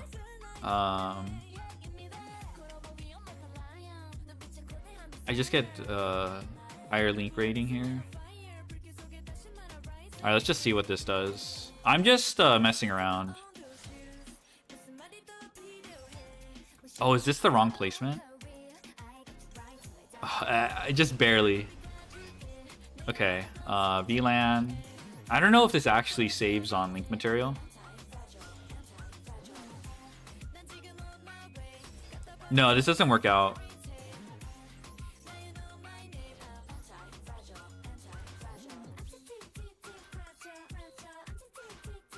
Yeah, this doesn't work out because this is where ideally where you make Wicked here. Okay, that makes more sense. Sequence-wise. Okay. Like if I want to play VLAN, I think you commit to VLAN first before Wicked.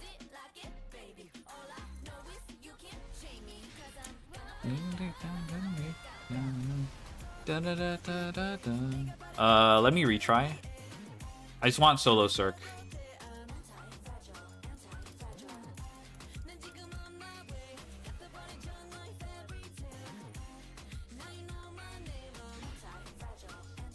Okay, at least we know AI Connect's not dead. That's a lot of bodies. Maybe I should mess around with Alright. Ugh. This is not Edo Pro where you can sculpt your hand. Yeah, I'm also paying attention to how often AI Connect. I already know by like, you know, calculating it. It's only gonna be live like what's called 8.5 times out of 10. So that's not what I'm worried about.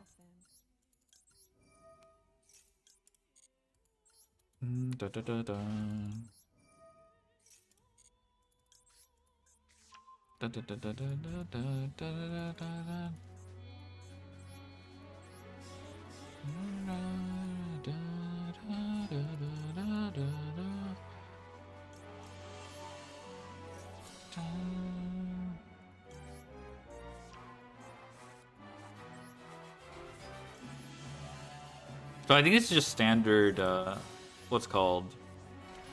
So we have to go through Splash for this, I think. If I want to use VLAN later. You wish Solo Mode had Sandbox? Yeah, it would be nice.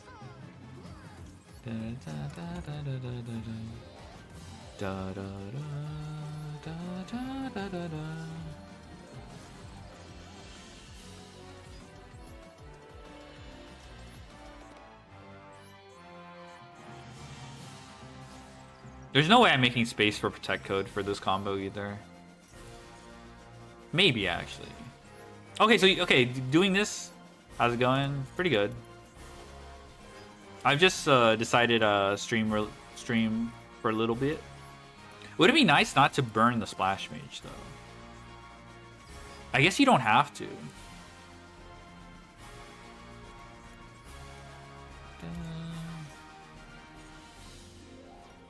Okay, so we have at least one more body, but I think that's because we use a splash mage.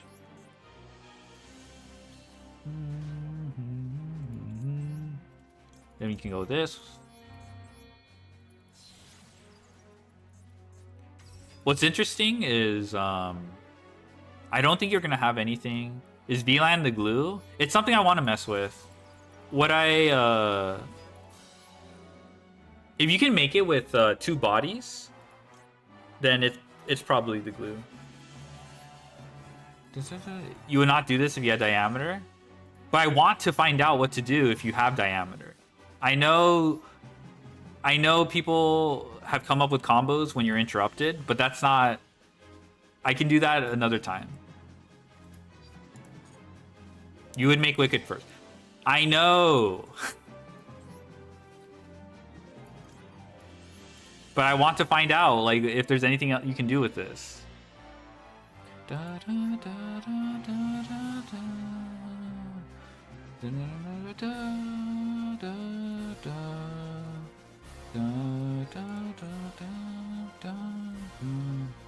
So we burned Splash Mage. Maybe we gotta figure out if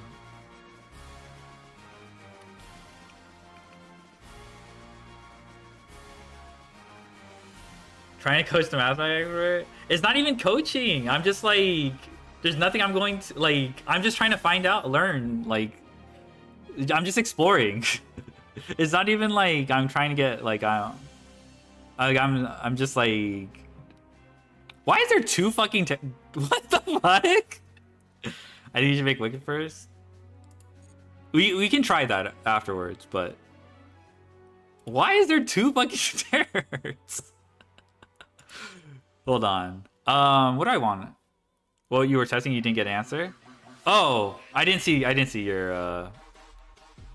Sorry, if I missed that, then that's my bad. But I'm just like, nah. Yeah. The answer is I'm just randomly goldfishing. What I can do with 1 circular. I'm just fucking around. Why the fuck do I have the terror? That's actually bugging me. I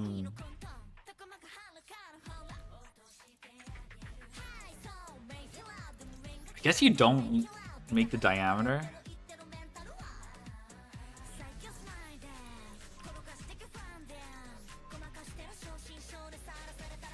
I guess it doesn't matter. You can get the defense and rotation with AI Connect.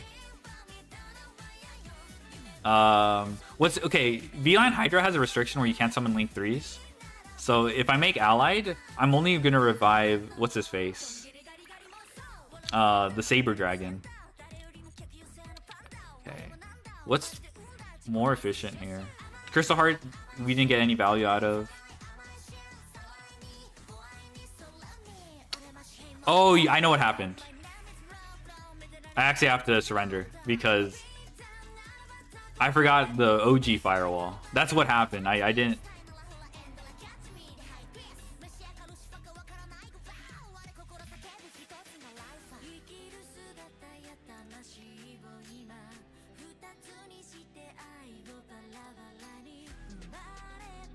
Okay, that makes sense. Was this a 1-card combo? Yes, it was. But yeah.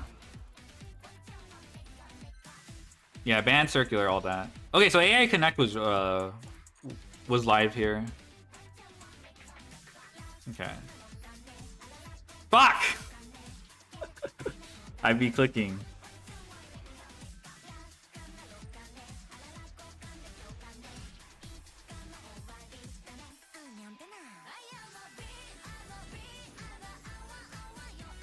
Okay, we finally got circular.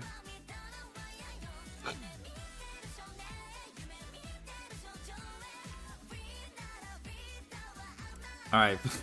Please be fake. We're just clicking buttons? Yeah, that's literally what we're doing. We're clicking buttons. What's kind of nice, AI Connect can get the... Sequencing with this deck is gonna be weird as fuck. Oh! There was an interesting line. Okay, I'm going to... Okay, let me... There was an interesting line that I ran into earlier.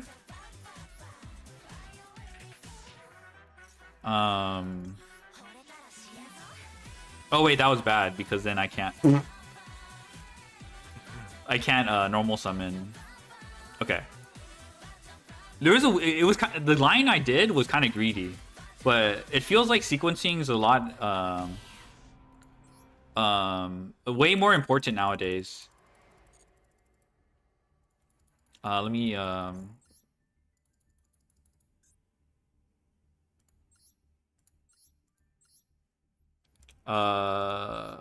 save replay, play replay. Da da da da da da da da da.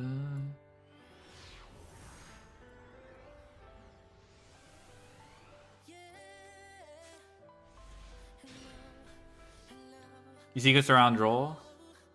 Yeah. I mean, here I didn't really have a choice unless I played Almirage. Because we do get hit by Droll here.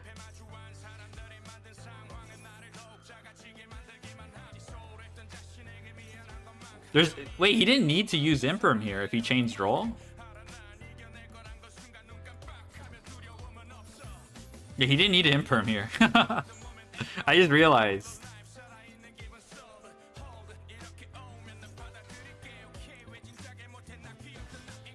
Okay, so he should have been able to cook me. I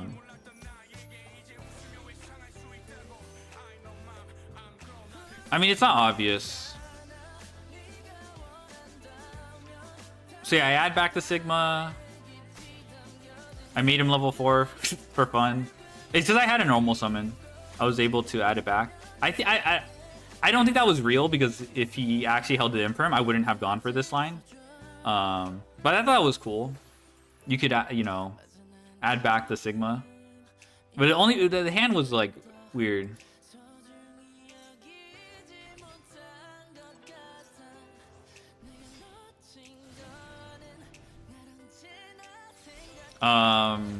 Did I make allied resummon?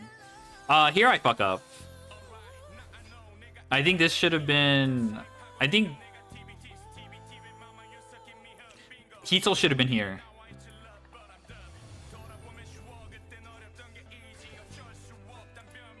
Yeah.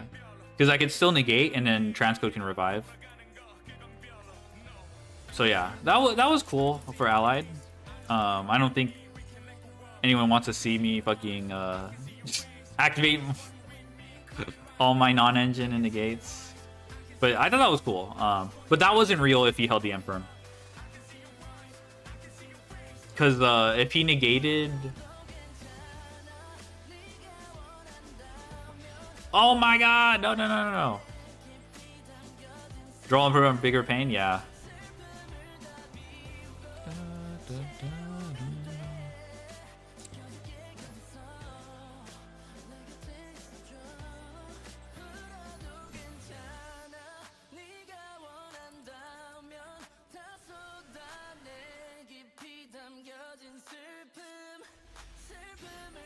Yeah.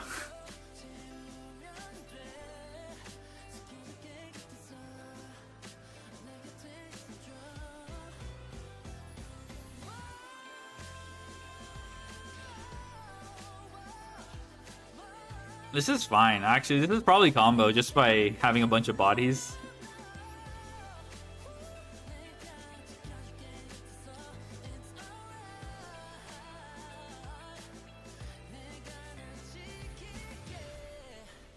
This is, I'm pretty sure this is still combo. I might as well try it, even though I was fishing for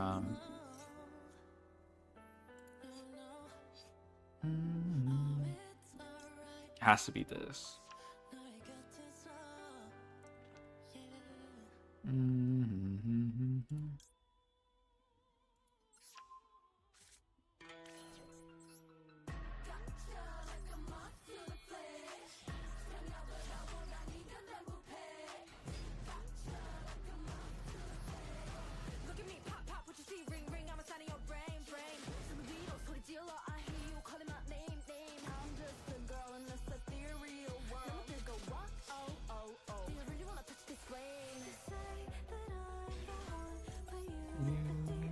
Inside that can't be true.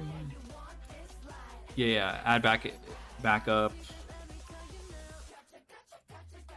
Special backup. We would probably add wizard.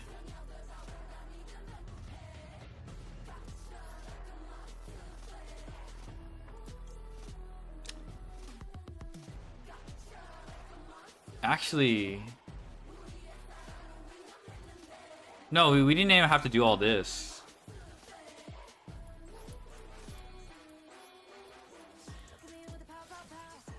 We could have just linked off for Splash Mage. Oh, we could have just revived Diameter too, just for the negate.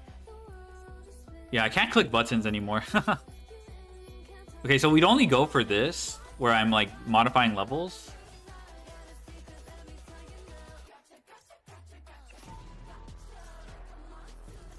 Yeah, it seems like I'd only go for this if I get like interrupted.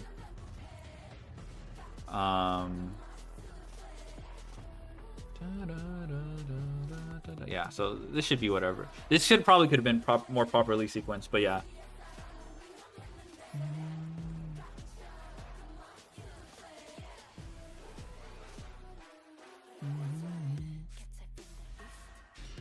Buh.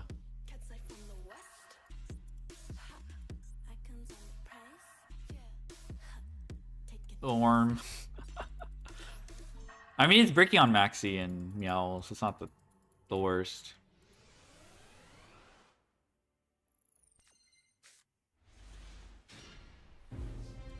Okay, I'm just gonna use this to search circular.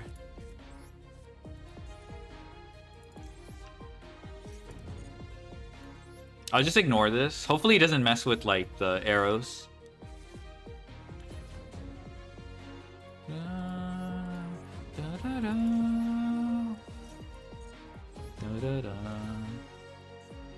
Four firewalls. Noise. Oh shit. I have to open a pack.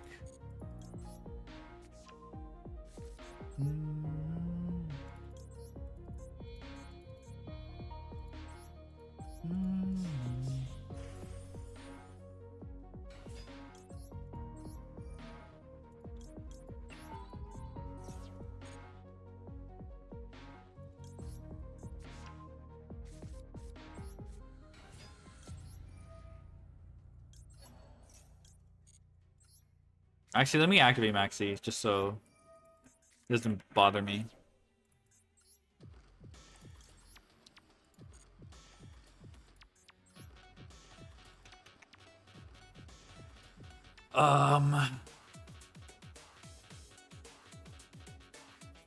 If we ignore Wicked, we can just go. But either way, we have to go through a link too. Because I was thinking, like, if we preserve Splash Mage, we still need like to revive a Link 2 off transcode to make. So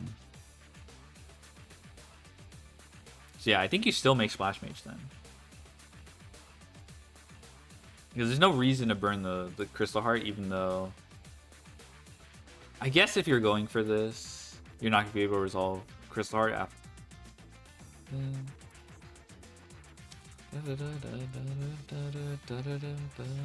Alright. So I guess you're kind of railroaded into the Splash Mage. Unless I'm missing something.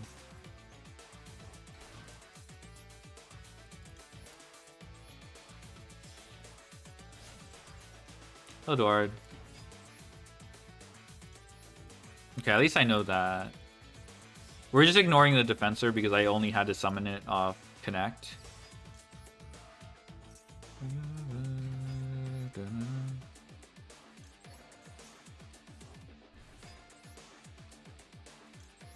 Oh my god.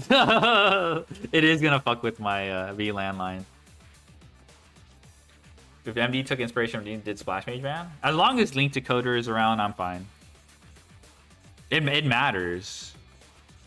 But I don't care. Yeah, it has to be hard draw circular. Otherwise, I have to incorporate a defensor in my line. Which I don't want to do for the purpose of this...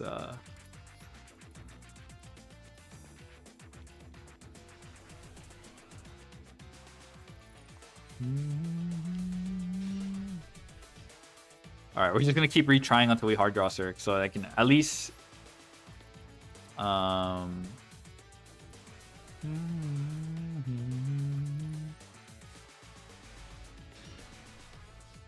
sure Defensor has like a similar result.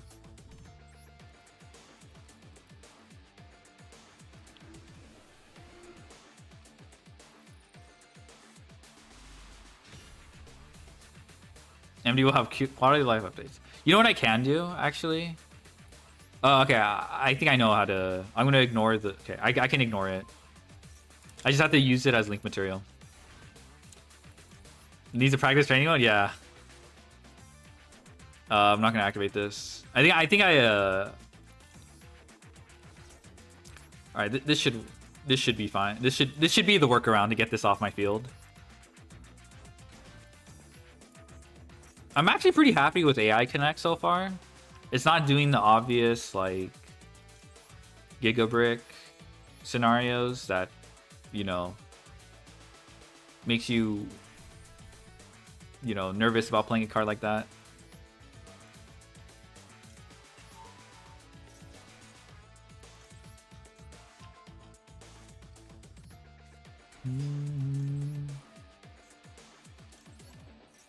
I forgot, how old is Splash Mage? Because I just know they banned it because it's old.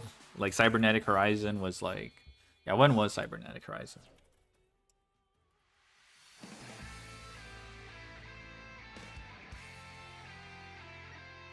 ...2018 also. Bruh.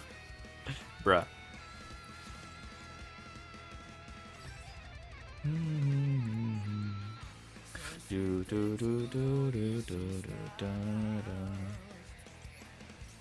Da da da da da da da.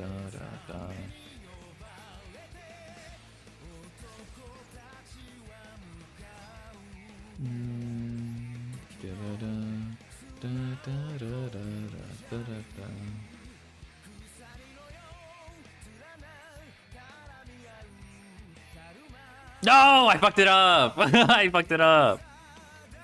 It was supposed to treat everyone as a Link 1. Ban because it's old? What? Do you know how old? Have you paid attention to? What is disagreeable what I said?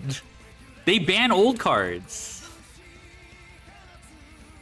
I'm not justifying Splash Mage should have been banned. My actual stance is they should have banned a Malice card, but they probably aren't going to do that because Malice is more recent. How is that disagreeable? We say that about Master Duel, who's like every time we have to remind people that Malice is still in the shop, that they're not going to hit a Malice card. It's like almost the same principle. It's just something they've been doing for years. Splash Mage is old as fuck. It's in 2018. No one's going to miss it. And that's probably why they did it. Do I have to agree with it? Probably not. But, like... You went down to connect with 3... Yeah, with 2 connect, it should still be live about the same amount of times. You just draw it less. But yeah, it shouldn't, like, be less dead, if that makes sense. It's just when, like... You just draw it less often than you would have 3. So I guess if you're worried about opening multiples, you do reduce that.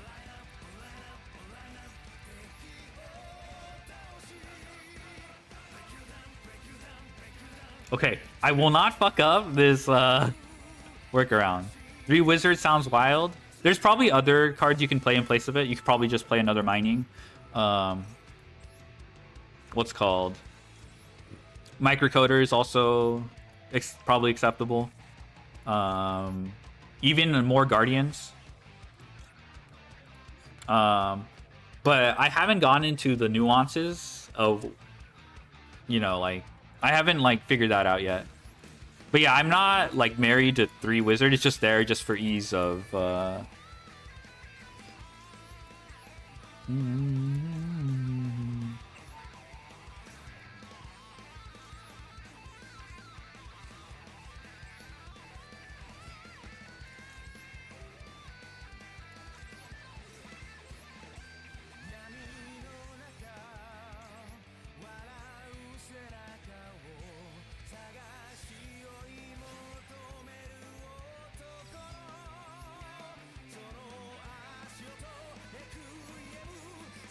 Okay, I think we don't... what's nice is you can actually pivot to Firewall Saber here.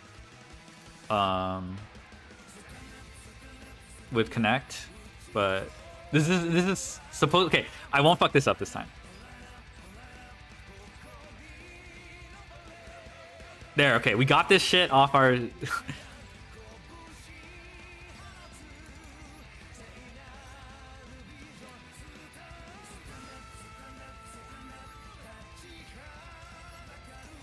Appaloosa came out in 2019. I don't think that has to do with Appaloosa being old.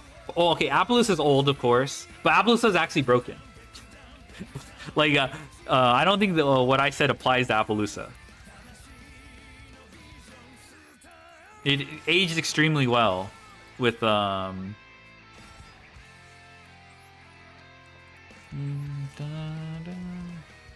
It's not a starter unless it's a starter. I don't like playing. I'm gonna be honest with you. There are very few, like...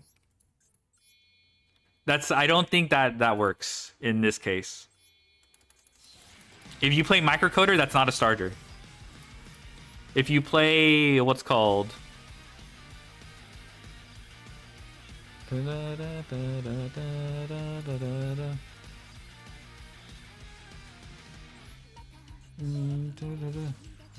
Neither is Guardian. There's not really very many good, like... cards that you can play in its place, so I don't think that logic works. There's probably some ways to... Okay, so we have all this. Honestly, we didn't have to do this. We could go Firewall. Actually, we could use Firewall to trigger. Rather crush my balls than play that duels. Okay, we didn't need to use Lingaribo. That was just the easiest one.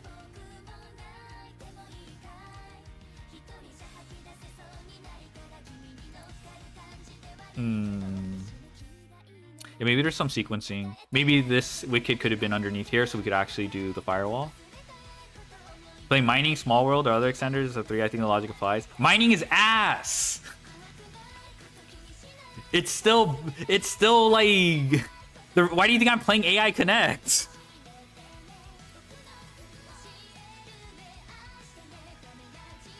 I'm trying to avoid playing Mining.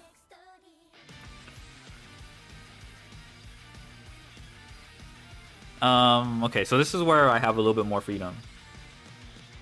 You should play Small World. Small World, I don't... Okay, that's the other thing. Small World isn't like a card you could just play 3 of. That's the... what's called? You'd rather play it than 3 Wizards. Okay. You could probably do it. I'm just telling you, it's not going to trade very well. The discard adds up, especially if you're playing like backup.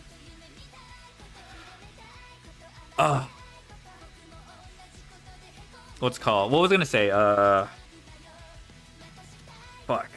Small World also comes with strings attached. The neg one isn't as bad.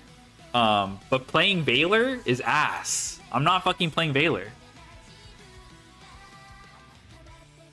Like, that shit's... No.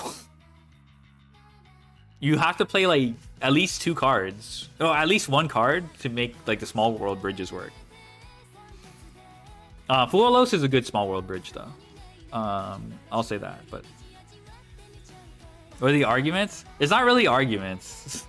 But like, I just feel strongly about mining, and Small World is fine. Small World's fine, but I'm not playing Valor.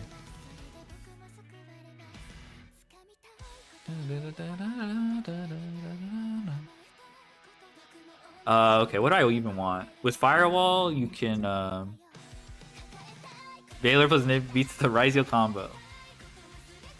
True. It actually is kind of good into X.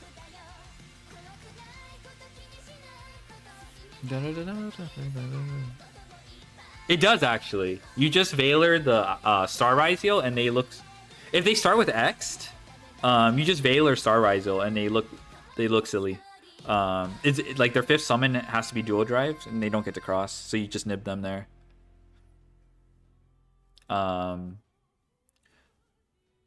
There's maybe a couple ways to extend, but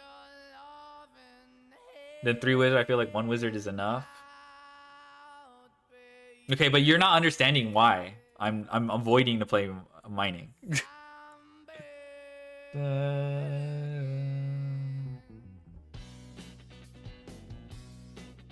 Oh yeah, there is Small World and Lancia. I guess, yeah. At the same time, I'm playing a Wicked combo. Which, I mean, at least with the Wicked combo, you can pivot to at least, like, Terahertz. But, yeah, there's a... It's not like... For me, the bigger sticking point is having to play Valor in this format. I don't want to... I think I missequenced here. Because I can make Firewall, which is what I wanted. All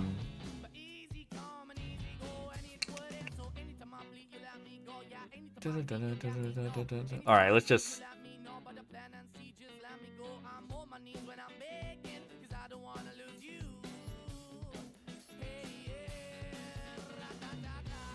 Cybers is so busted.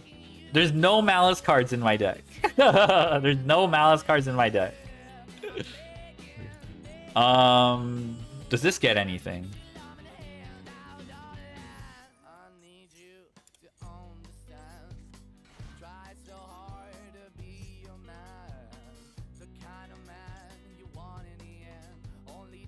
Oh, that's kind of cute. You can get this into rotation.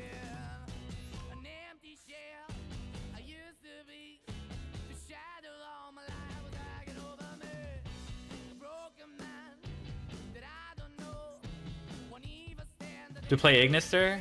Am I really missing Dark Templar at Ignister?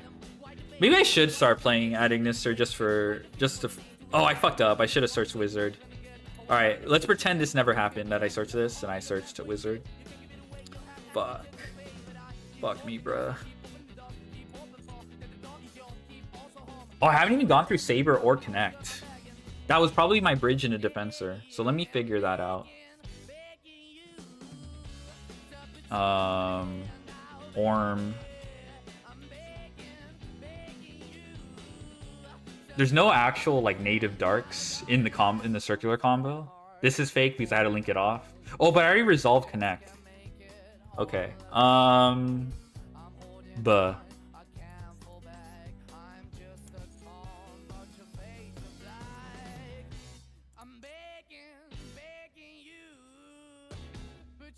Dude, I can't summon another Link 3.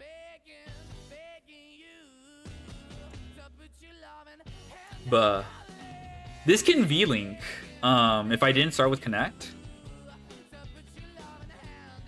Okay, so let's not just... Okay, we just ignore that then.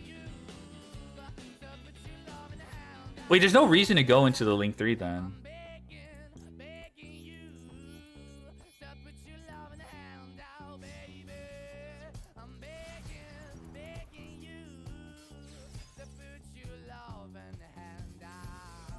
One of the things, if you hard draw if you hard draw Wizard with backup, you can search Defensor.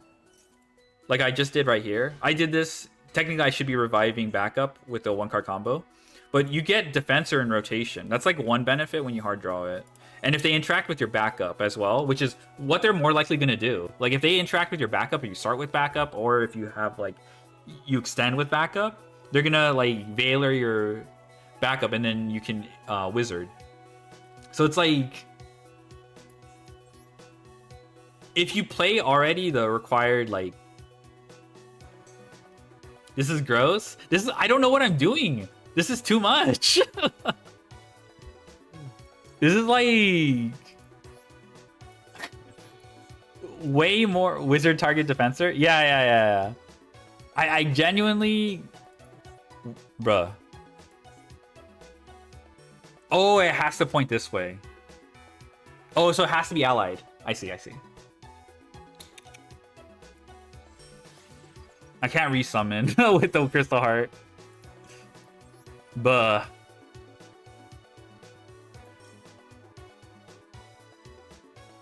We can't summon a Link 3 because of VLAN's restriction.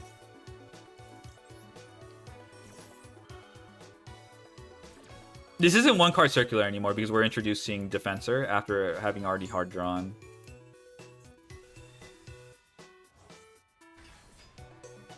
More links equals more power. True.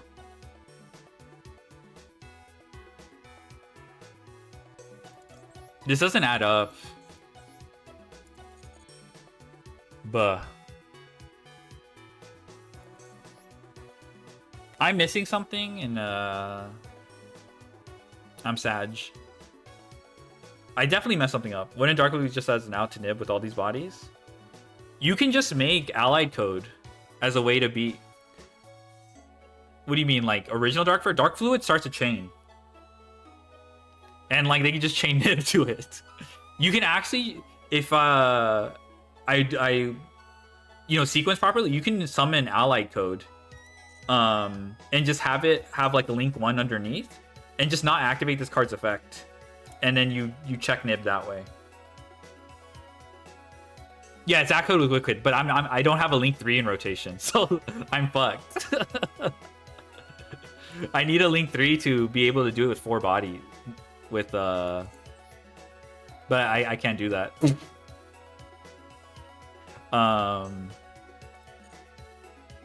They chain in and you extend past it. You can do that already. Like you know you can already do that by that's what Wizard does. You can link off Guardian? Yeah, that's true. I can link off Guardian. Oh, that's true. This also points up. Yeah. Okay. I mean, this extra deck's not real. I'm just trying to see how far I can get. I'll try one more time.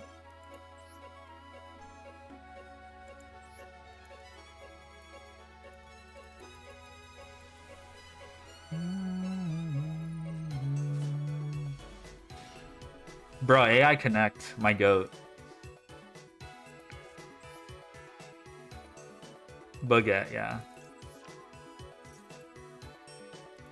But arrive, true. Are you gonna play ranked later? I don't think so, because I wanted to play some Vanquish Soul K9. I wanted to practice some goldfishing with that deck. False combos and pseudo cybers, true. So I'll have my fun goldfishing with this deck. I'll probably play ranked some other time. Maybe tonight? Depends. There's some things I need to I do believe in AI Connect enough though. It's just I don't know what to do with all these bodies, bro. Maybe you do just play allied code just to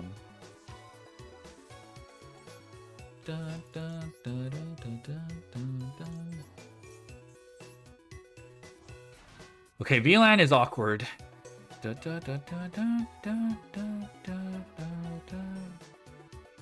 Alright, let's do Wicked early.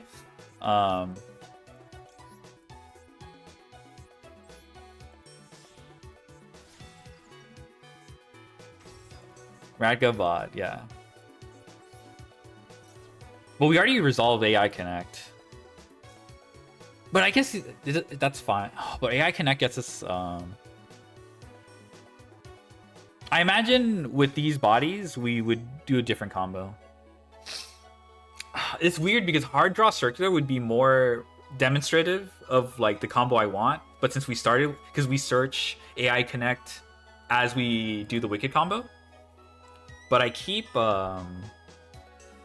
Since I'm starting with AI Connect. Okay, you know what? We're just gonna keep restarting until we get literally just circular. Because I want to see if because if we don't burn AI Connect to start. Okay, finally. Okay, we did draw circus. We did draw Guardian. Buh.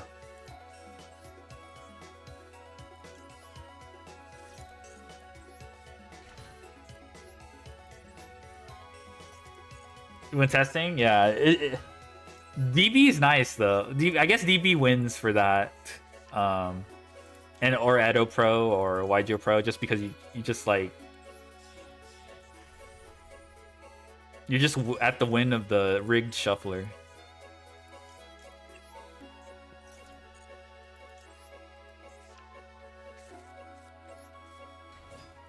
Orm.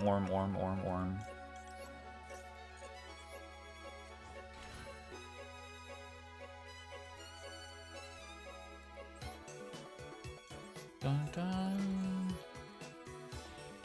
You can rig your hat in Omega. I was watching KBJ play Omega, and that shit was stuttering. So I never felt more vindicated about Omega. To be fair, the alternative DB wasn't performing as well either. It's not like DB. DB actually crashes my my browser, so we might see that. Oh, it shouldn't have been revived this.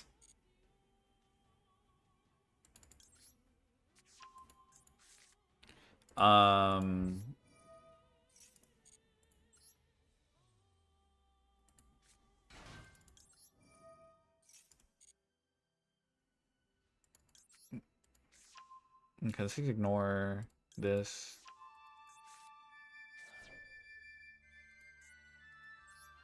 MS Paint to practice combos. There's that one really nice like simulator that an OCG player made, which actually probably would be not bad. No additional download needed, yeah. Microsoft PowerPoint. Yeah, I messed up because this is like... You hate importing deck on that? Yeah. I can imagine. It's like annoying.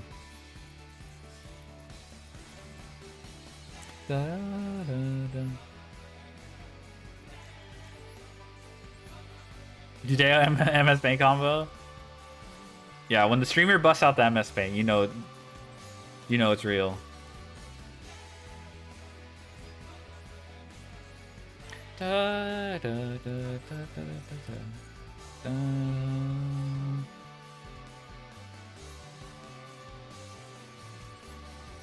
Alright. Because I summoned a tuner with Alan Bershin, the sequence I had to sequence the Saber later.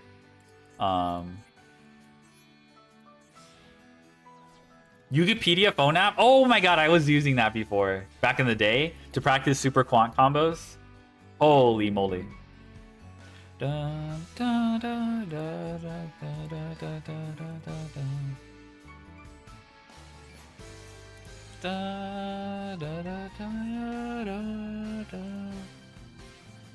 We already went through dude, you know what I want to try? Like the fucking nasty as fuck Laplacian hand rip, and then use Firewall to bounce back Laplacian. Oh, that's nasty as fuck. Pen and paper combo spreadsheet. If I had access to like a touchpad, and like a stylus, I actually prefer using that to like, I mean, it's basically MS Paint, but I prefer using that. You can like drag images and stuff like that. Dun, dun. I guess that's just the Wikipedia phone app. Alright, where do I go from here?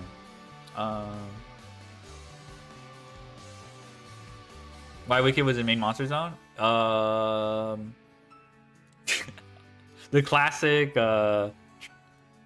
fumble where you're trying to make Alphaloosa the extra monster zone and trigger Wicked. K-Ball and whatever K-Ball used to paint spreadsheet. True.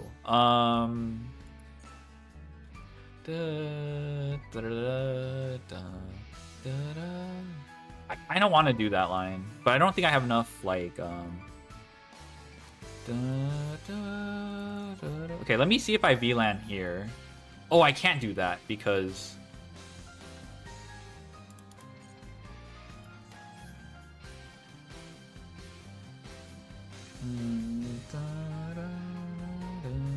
maybe I go firewall here. Hello, Sunju. But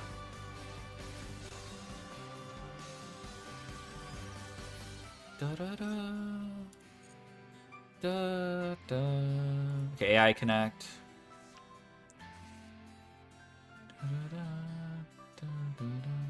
Did I already use?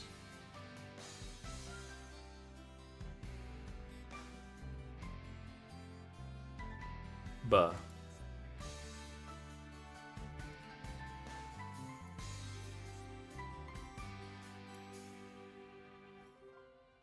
I'm actually confused. What happened? Da da da.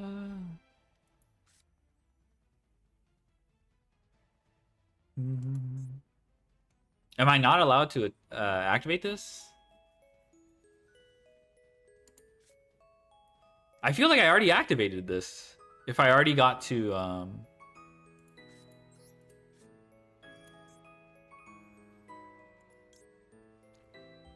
vibes, yeah. Vibes-based combo. Da, da, da, da, da, da.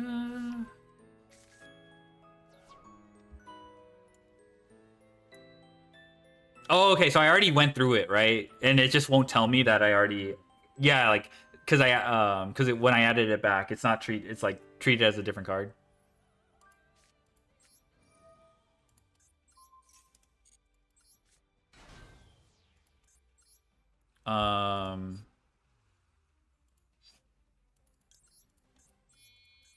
Okay, this is some demon shit. I don't think this is real because I didn't combo properly, but it's just a bug? Okay. That's something I want to find out, how to properly sequence this. It's probably not doable with one circular. But I saw this done, but it's probably not doable with one circular. But I'll do another. What do you think of running Trigate Wizard? That seems like a lot of work. That seems like you already kind of have that coverage with Terahertz. Oh, this is kind of dire. It's combo though. Gets fixed after ranked? Okay.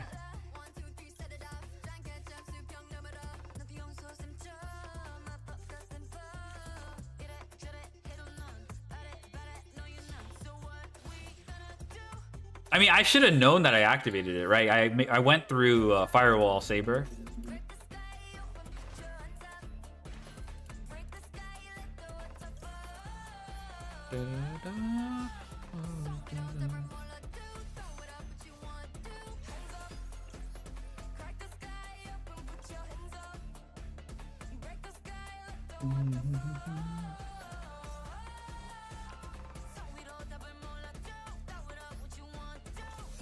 I guess you could go with... There's no reason to go Wicked if we already went through Saber.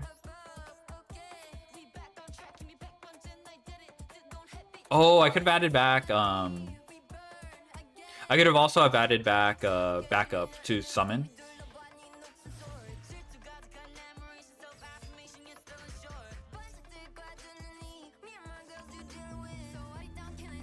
So I don't think I needed to go Splash. You can just add backup and special summon that.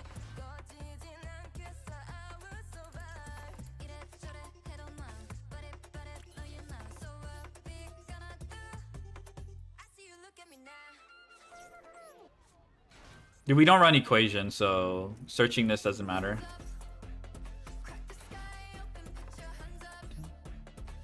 Is one card backup yet? Yeah, it is.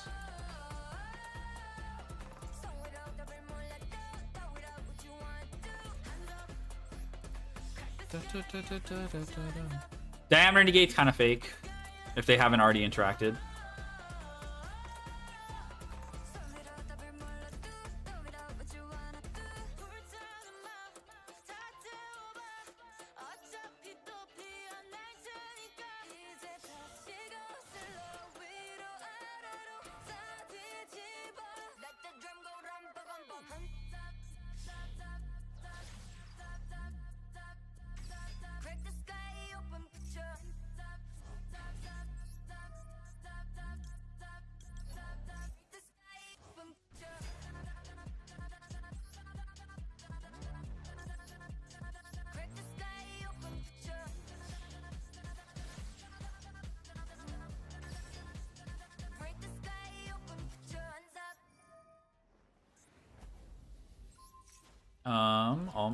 Warm. Can this deck make format Alan Bershin? True. I haven't tried though.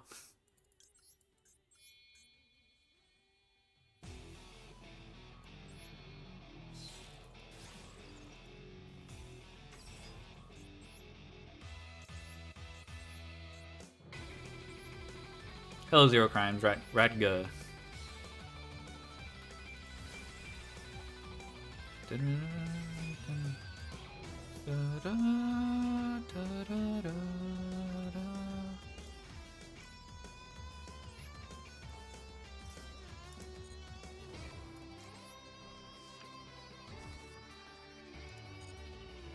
Oh my god. But at what cost? Let's see. What if I... Well, the Wicked has to be here. Otherwise, you can't attempt the V-Link.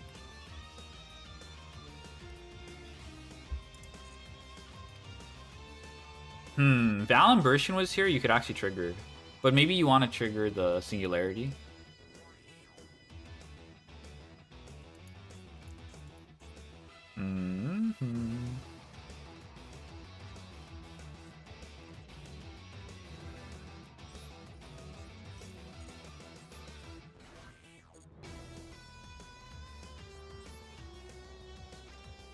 Triggering this to summon.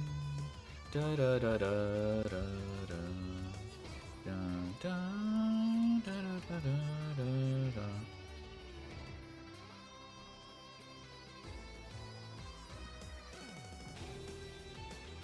Nothing you really need to add back. I guess you could bounce back the Lingery bow.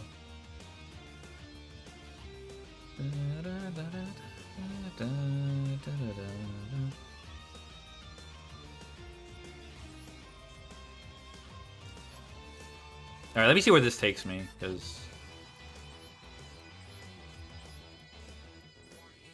I'm still thinking I'm a body short, though.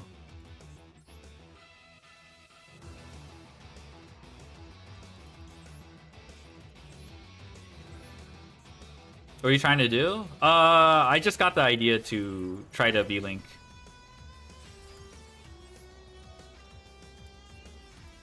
But there's no, there's not really a...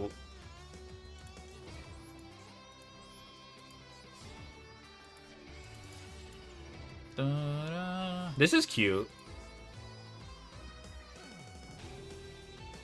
Oh, you know what? I fuck with this.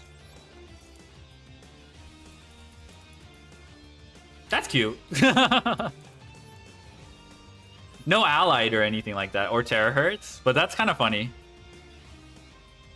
This is off one circular. I don't know. Okay, I might have to marker this just to... Okay, one point for DB. You can actually like record what you just did. It's still FTK versus Malice. If you're pulling where you have no lingers pointing your... Yeah, exactly. Yeah. There's no terahertz, unfortunately, but... But that was funny. Here, I'll put a marker for a stream, just so I can remind myself. I'm not a huge, like... Actually, you know what? The Firewall Dragon and the Singularity is kind of strong. But this is normal backup. I don't think this was Activate Circular, but I imagine you could get similar results. But now that I know this is possible, there's probably better ways to to achieve like a different end board. You just keep in mind there's no Disave Worm to protect from Called By. I'm wondering if... But to make a Link 5 with 3 materials, you need a Link 3 in rotation. And after VLAN prevents you from getting that in the first place. So it's like at the end, if you activate VLAN first, I couldn't get another... But yeah, I could fuck with this. What did you start with? It was just normal backup. It was just normal backup. You can do 2-2-1? Oh, that's true. I can do 2-2-1. So that is 3 bodies. Okay. Yeah, this is normal backup. Which I'm surprised by. I'm not going to lie. I'm surprised normal backup achieved this. This is really silly.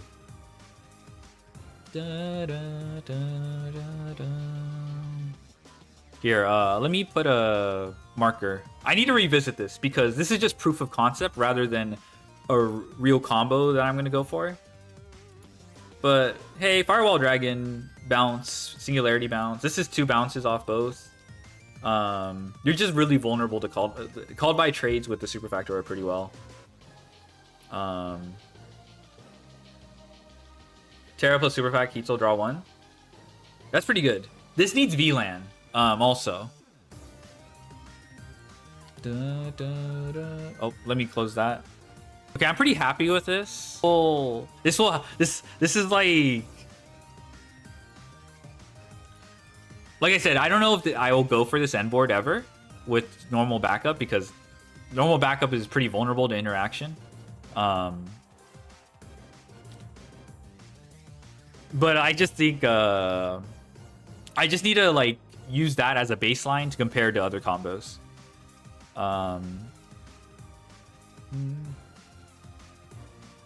You can do Allied Code Firewall Singu needs to burn Crystal Heart. Backup. You can do Allied Firewall Singu. I mean, yeah, it probably does that. So yeah, at least we have another combo to compare it against. But I imagine Allied is just fine. Hello, Softring. How's it going?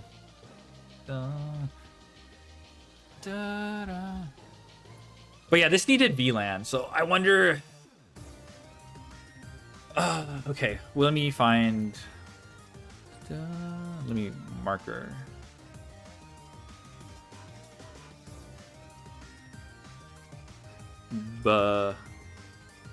Chamba.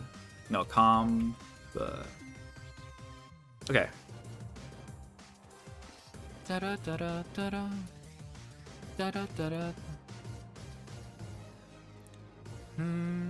That's the other thing I need to figure out, if I can use Crystal Heart earlier in the combo, and then like I forgot how the sequencing goes, but I think when you have Firewall, you can go Crystal Heart Revive. Well, how do I put it? Like, you make VLAN in the extra monster zone after reviving with Crystal Heart. They use Impulse, you go for this. That's true. They can't even nib you. Tempage. And it's Tempage. A new Mathmech build? Kind of. If you're curious, it's just something I'm testing because I like this card, AI Connect. I'm kind of convinced this card is almost as good as Mining. It's less... The chance of it resolving is smaller than Mining, but it's better into... like going second, it brings out your... it trades a little bit better into interaction. It's kind of like a Lure of Darkness in Malice. If you think about it, it's kind of like a Lure of Darkness. Ratmech, yeah. I think that's... obviously, it's not the same as Lure, but it's kind of funny, the way it behaves. So that's why I kind of believe in the card. AI Meet You is just there for Dark Count. I'm not married to 3 wizard at Ignister. But it is some redundancy because normal backup is pretty vulnerable. So hard drawing, like if you hard draw a wizard and backup, you just go for defense or incorporate that in your lines. You can blind, but you can blind allure. That's true. You can blind allure. Yeah. Giga Chad. I can't even save this replay. Ended up not trying. Why do you say I? Isn't it pronounced I like I? I mean, it is AI. Like that's the pun. Like you can still have a portmanteau of AI and whatever I is supposed to make a pun with. It is no. The character is named I, but this clearly has dots. Like, I don't see how this is like anyone reasonable seeing this for the first time will say AI.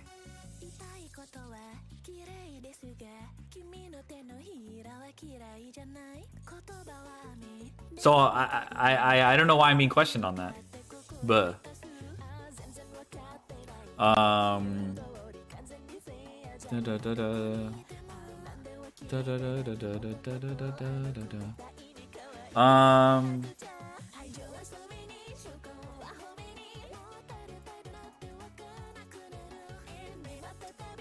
now that I think about it, I'm pretty sure the hiragana, the furigana for the just say Choco Minto too. The furigana probably does say I, actually. Let me see. AI Shadow Wikipedia.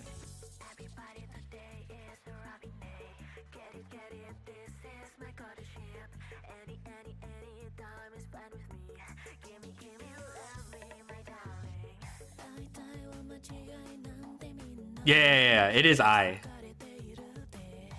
Hey, okay, it's not my fault. The localizers put made it an acronym. Caught.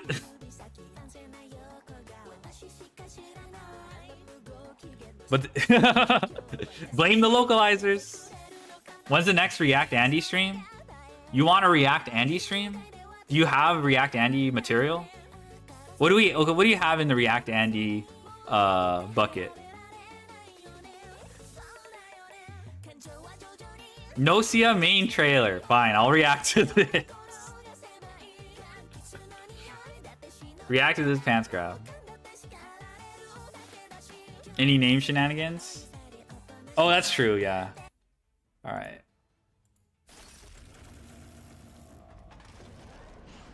I don't know what this is.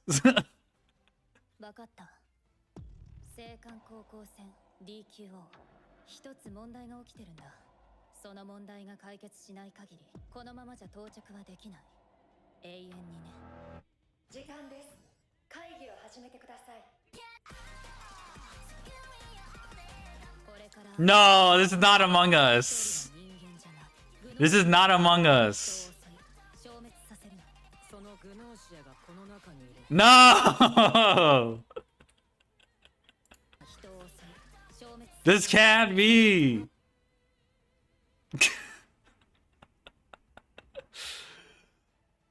I see why you wanted me to. Okay.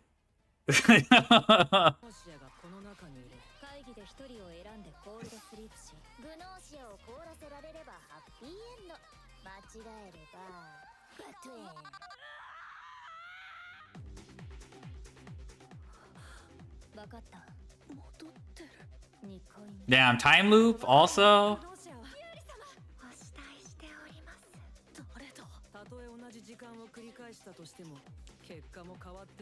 This feels like it's based on some video game. How are you? Hey Blaze, how's it going? I'm doing good.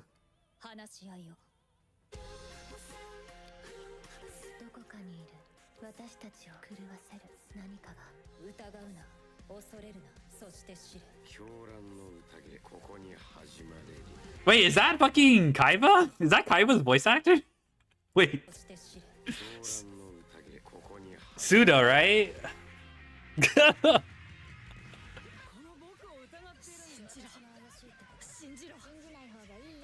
Just based on Among Us. I can't believe it.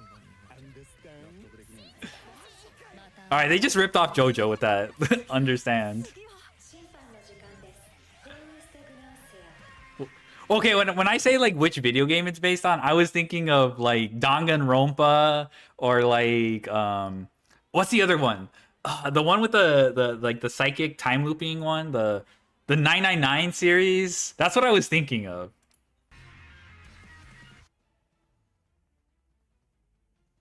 Hey, it's Mr. Handsome from Superman 2025.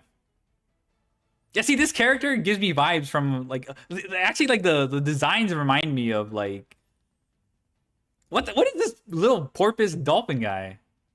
Yeah, these feel like fucking like these designs are so out there. It reminded me of like I actually played the game. Really? Wait, is it Among Gnosia? Oh my god. If Gnosia is an actual game, I'm gonna it was like a visual novel. Bruh. It's a visual novel. No wonder. Oh my god. Oh my fucking god. Okay, PS Vita. All right, I see. Must have been a banger. Okay, fine. All right. There, you got your fun out of. You got me to react to fucking.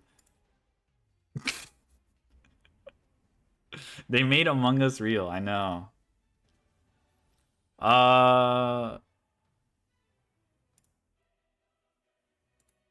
Never heard someone say porpoise? Yeah, no one ever says that unless it's like some corny joke. Like one of my health teachers, he went like crazy with the dad puns, and he was like, "I don't mean to say puns on porpoise, my bad," or something. He would say that shit a lot. All right, I'm like, bro, we get it. Moxia, yeah. All right, this is 2 hours. I don't think I'm gonna get through it that far, bruh. All right. Does anybody care about Triff playing the TCG? All right. Oh, I mean, we can always revisit it. I remember there was a Triff video I gave up on. Just 100 times speed it. Okay, we got a Joshua Schmidt video. All right, time to hijack. Just 1,000 times speed. Okay. No, we're just gonna give up. All right. So once again, this is 2 hours. This is 3 hours. Okay, when I'm like grinding ranked or something, maybe we could put that in the background or some shit. All right. Okay, finally, something more reasonable. Thank you. Oh shit. Post dude tier list. Okay, I can already imagine Santoli's not think highly of Inquisitional K9. Orm. That's understandable. I heard Mitsurugi's pretty good though.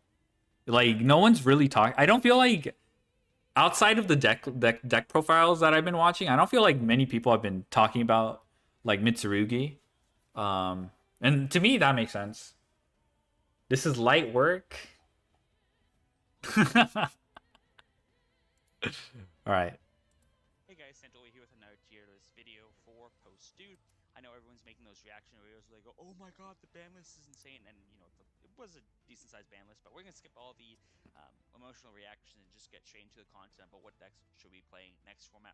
Okay, my bad, bro. My bad. Sorry, I didn't. So you know, just accordingly, video regional the weekends in between. Like Pure Mitsu, yeah. Can you turn him up? Oh yeah, we can turn him up. Oh shit, why is this so low? All right, how is this? Okay, we can go back, but how is this? Hey guys, Santoli here with another tier list video for Post Dude. I know everyone's making those reaction videos where they go, "Oh my god, the ban list is insane," and you know it was a decent sized ban list, but we're gonna skip all the emotional reactions and just get straight into the content about what decks should we be playing next format. Keep in mind we still do have a few weeks still, dude. So you know just accordingly, if you're regional, the weekends in between. This is good, thank you. All right. There will look like for YCS Lille and YCS Anaheim. and the one that's in South America as well. I can't remember what that is. Anyways, starting with some decks from last format. Vanquish, so this is arguably the best deck of last format, if not the best deck, the second best deck if you think Yemi was better. It took a massive hit in the form of 2 Raisins as well as 2 Sacred Souls, and I see a lot of people still talking about how this deck is still very good. You just replace consistency cards and it still has a lot of gas and doesn't really have much of the issues going in. This deck is completely unplayable right now. I'm just going to say this right now. The biggest issue with Vanquish last format was the consistency already. And so not only are you hitting the weakness of that deck even further, there's nothing really good to replace it with. The 2 Raisins and the 2 Sacred, there's nothing good to replace it. There's no, oh, I can just slot in these other cards. Drendel is not a replacement at all. It's not an attribute. It's very rarely going to resolve. Snarlwood's fine, but people are already leaning away from them.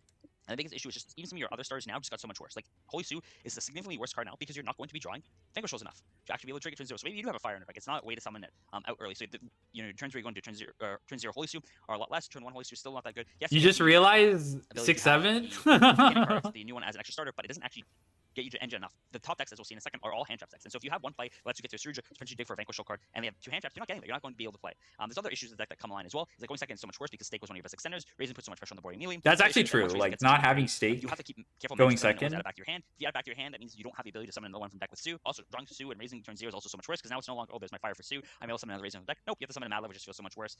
The consistency was the biggest issue. It's just been made 1,000 times worse with these hits. Other issues as well with the building feels bad because you don't know whether you want to play large Vanquish count to actually make the Vanquish cards live, or small count, in which case then it's like, why are we playing them at all? Because they're just gonna be bricks most of the time. I think this deck is awful. I think we'll have some success just early on because people are going to force the deck to be successful. True, that's me. Last year where people were like, oh, this is the best deck. Everyone played it. It barely topped. I think it will get over the finish line because of that. People just playing it. But I think this deck really got the nail in the coffin from this last ban list.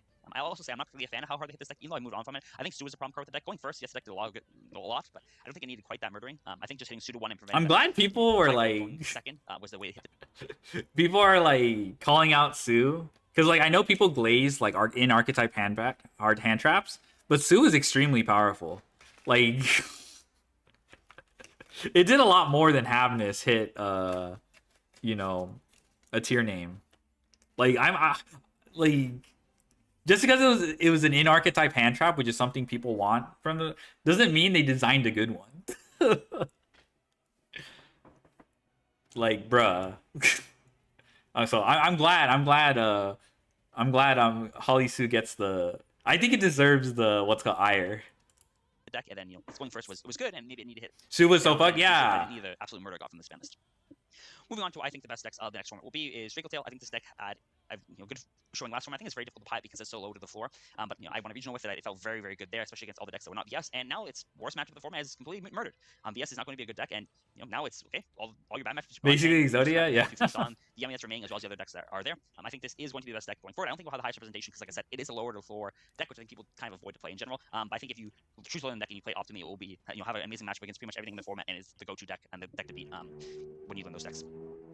All right, next up is Mitsu. Mitsu is the other deck I think is going to be the top deck of the format. I think these two are the best decks. Everything else is going to be lower than them. I think Mitsu didn't get hit at all. Yes, I think the Razor version got hit with X, and you can't use Feral Limbs to get 2 Mitsu cards. So you're just been playing this pure. But I think pure Mitsu is fine. I think it uses Breakers really effectively. I think Impulse is a great card in the format. I think it grinds very well. I think it's just very, very good into Yami and some of the other high tier threats. It's board while not particularly insane. It's IP plus interruption. It's just all the follow-up you have to deal with that becomes very oppressive for decks to try and grind with. And same with Draco Tail. It's kind of these decks function very the same where neither of these boards look insane, but they both have very, very phenomenal engine pushers into boards once you use single hand trap or single breaker to weaken the boards. Then you just get into grind games where it's just very, very oppressive to deal with Mitsu cards in the grind game. Some people may say Mitsu is better than Draco Tail. I think these decks are pretty comparable. I think if you build to beat Draco Tail, you will have it, or build to beat Mitsu with Draco Tail, you will have a decent Mitsu matchup. But overall, I think that the matchup's pretty skillful. I think these are pretty close to 50-50 in terms of playing against each other. So I think swapping these is fine. But I do think these two are the best decks going forward. I think they are just, there's nothing overpowered to punch them. And then once again, the grind game, both these decks are just super, super good at trying to grind, and it's really hard to knock them off the grind once they start going. Some other new decks coming out. So one is Soulful Core. This deck got new support. I'm not going to talk about it much. It topped it a little bit in the OCG. I think these cards are awful. This is a very me style deck. I really like the fairy cards because it lets you play cards like Orange Light, and once you start playing Orange Light, you can play other stuff like Shufflers. Discard them, cool synergies there. But I think the end board's just awful. I think it just doesn't do enough. The cards are really low quality. Even the new ones, they do a lot, but they don't actually end on anything, which I think is the problem with it. Next up is DDD. I think this is a hype-up deck. I'm putting this in fine decks. I think the biggest problem with it is it just has an issue with large amounts of chummy. Joel isn't amazing for this deck to deal with as well. It also has a non-engine issue where... Sorry, I just started scrolling Discord. This is completely unrelated, but I think... Was Ray playing with fucking Wikipedia?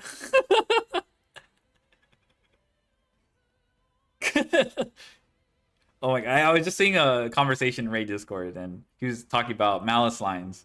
And then no wonder someone brought up fucking Wikipedia solo mode. I don't think the engine pushers are quite real enough into some of the decks. Like when you look at Mitsu or Dragon Tail playing and starting to... How is this going not to release Castlevania games? It's true. Removing stuff.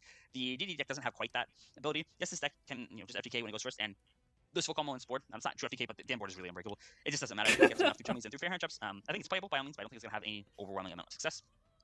Next up, we have Pure Razor. So this is the Dodo Razor. It lost an accident. Damn, he even covered Soulful Core. That's how you know he's the GOAT. He's willing to talk about Soulful Cord. Damn.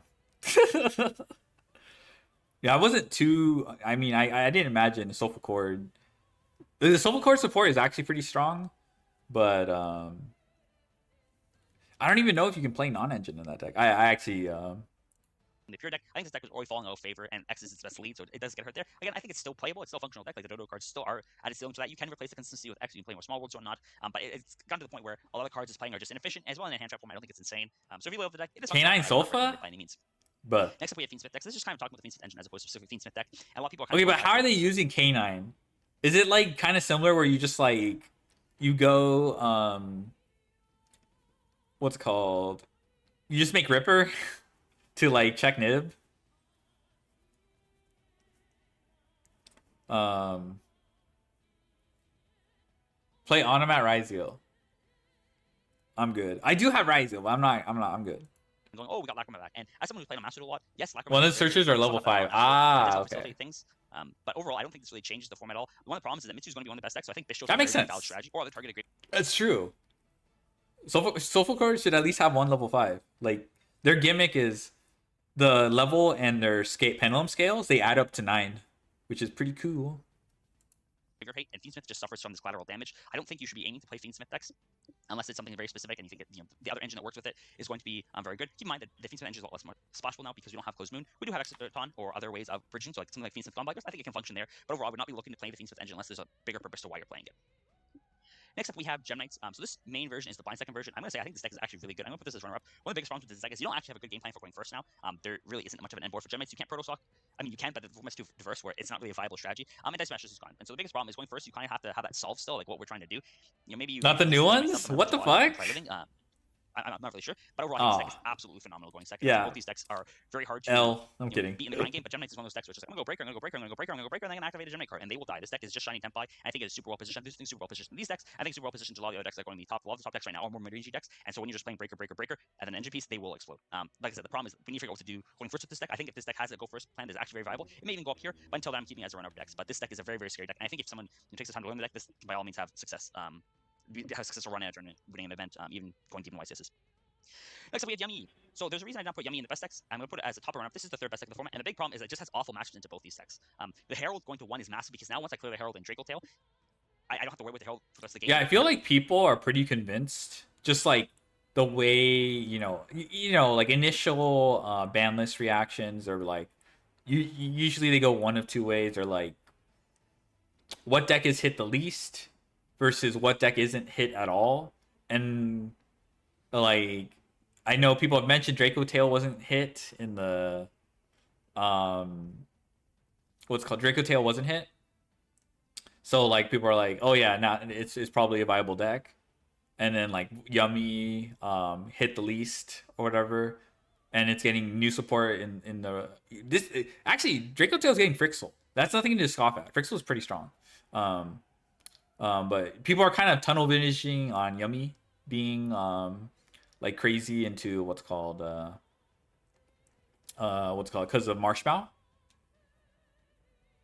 The level 1 is scale 0 and level 2 is scale 9, bruh.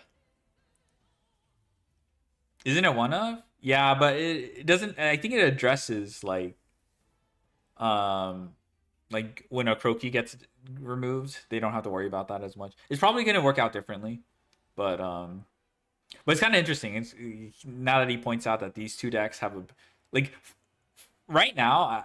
I think the current sentiment is like Yummy is like the deck to beat.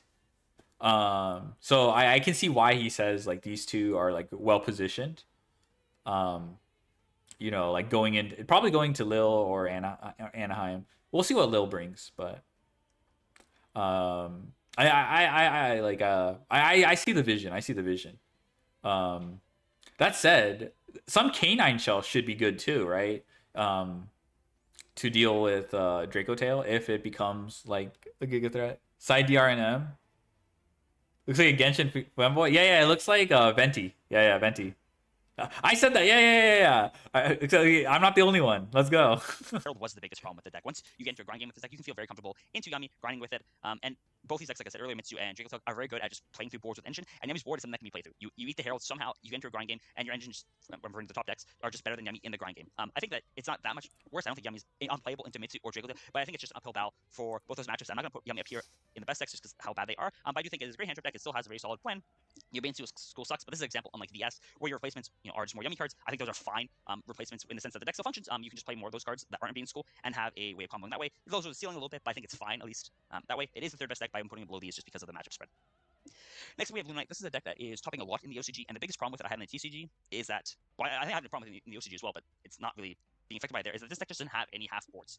The best decks right now, maybe not Mitsu, but among these two decks are hand trap decks, and so if you get hand trap to death as Lunite, there's no half board you're entering. There's no plan B where it's like, oh, and on this monster, because this end board I have like 2-3 interruptions, 2 or 2-3 hand traps. No, it's like you make Liger, or you're ending like a Babuska, which is not real against, basically any of the top decks. And so that's the biggest problem with it, is that when you get hand trapped to death, I think you just automatically lose. It's a very basic family deck. I don't like this style deck. I will respect it enough. I will put it in. G equals Gunnar. I think it's good going second into a lot of the decks, where you can push through with Engine or like 1-2 breakers and good Engine. So I will give it credit there. I'm not gonna say it's We're both real Gs. Oh my god. It's not something I really like. I used to be Draco Tail with Math Mech right now. Yummy's harder for me, but I get to learn those. So they lost a Dormouse. Let's go, Draco Tail. They also lost Flash Mage. I think this deck still functions, but similar to Raze, I think it's just kind of gotten hit enough where it's like there's not much justification to play it. The other thing is like, yes, you can play other cards, you can play cash cards, you can play sugar cards to help increase the consistency and like have your 2-card combo now, but it's just you're lowering the card quality of the deck so much. I think there are just better decks that do what it's trying to do now. If you love Mouse, it's still functional by all means. I think it'll still top a little bit, but I don't think it has much of a reason to go and play the deck other than the fact that you love it. Next we have Pure Canine. I'm just gonna say this now. I think this deck is awful. I see people testing a lot, and the big thing is like you do not have any number of stars that actually make sense to your deck. Like the deck is just overall bad. Like you don't have large amount of stars. You have the new normal summon, the Ice Phrasal of the Canine. All right, Draco Tail agenda. I'm kidding. I'm just messing. But he's like one of the first to say this though. There are a lot of people being like normal summon Noroi. What's called?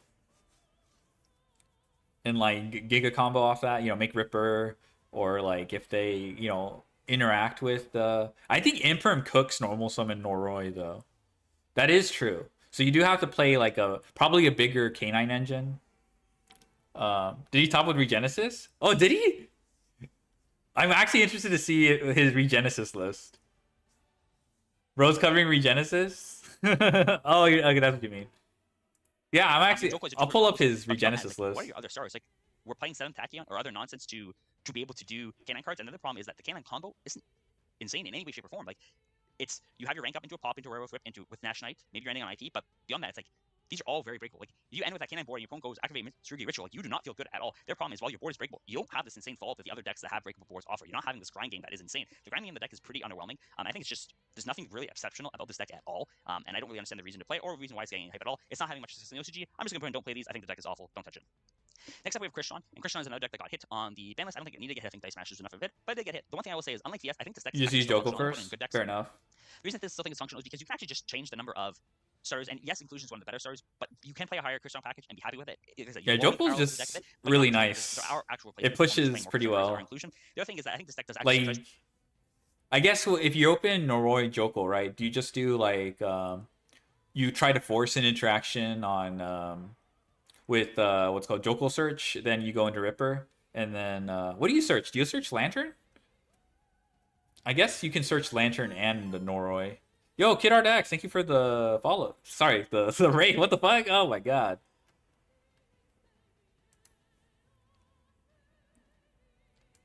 Oh my, let me shout you out.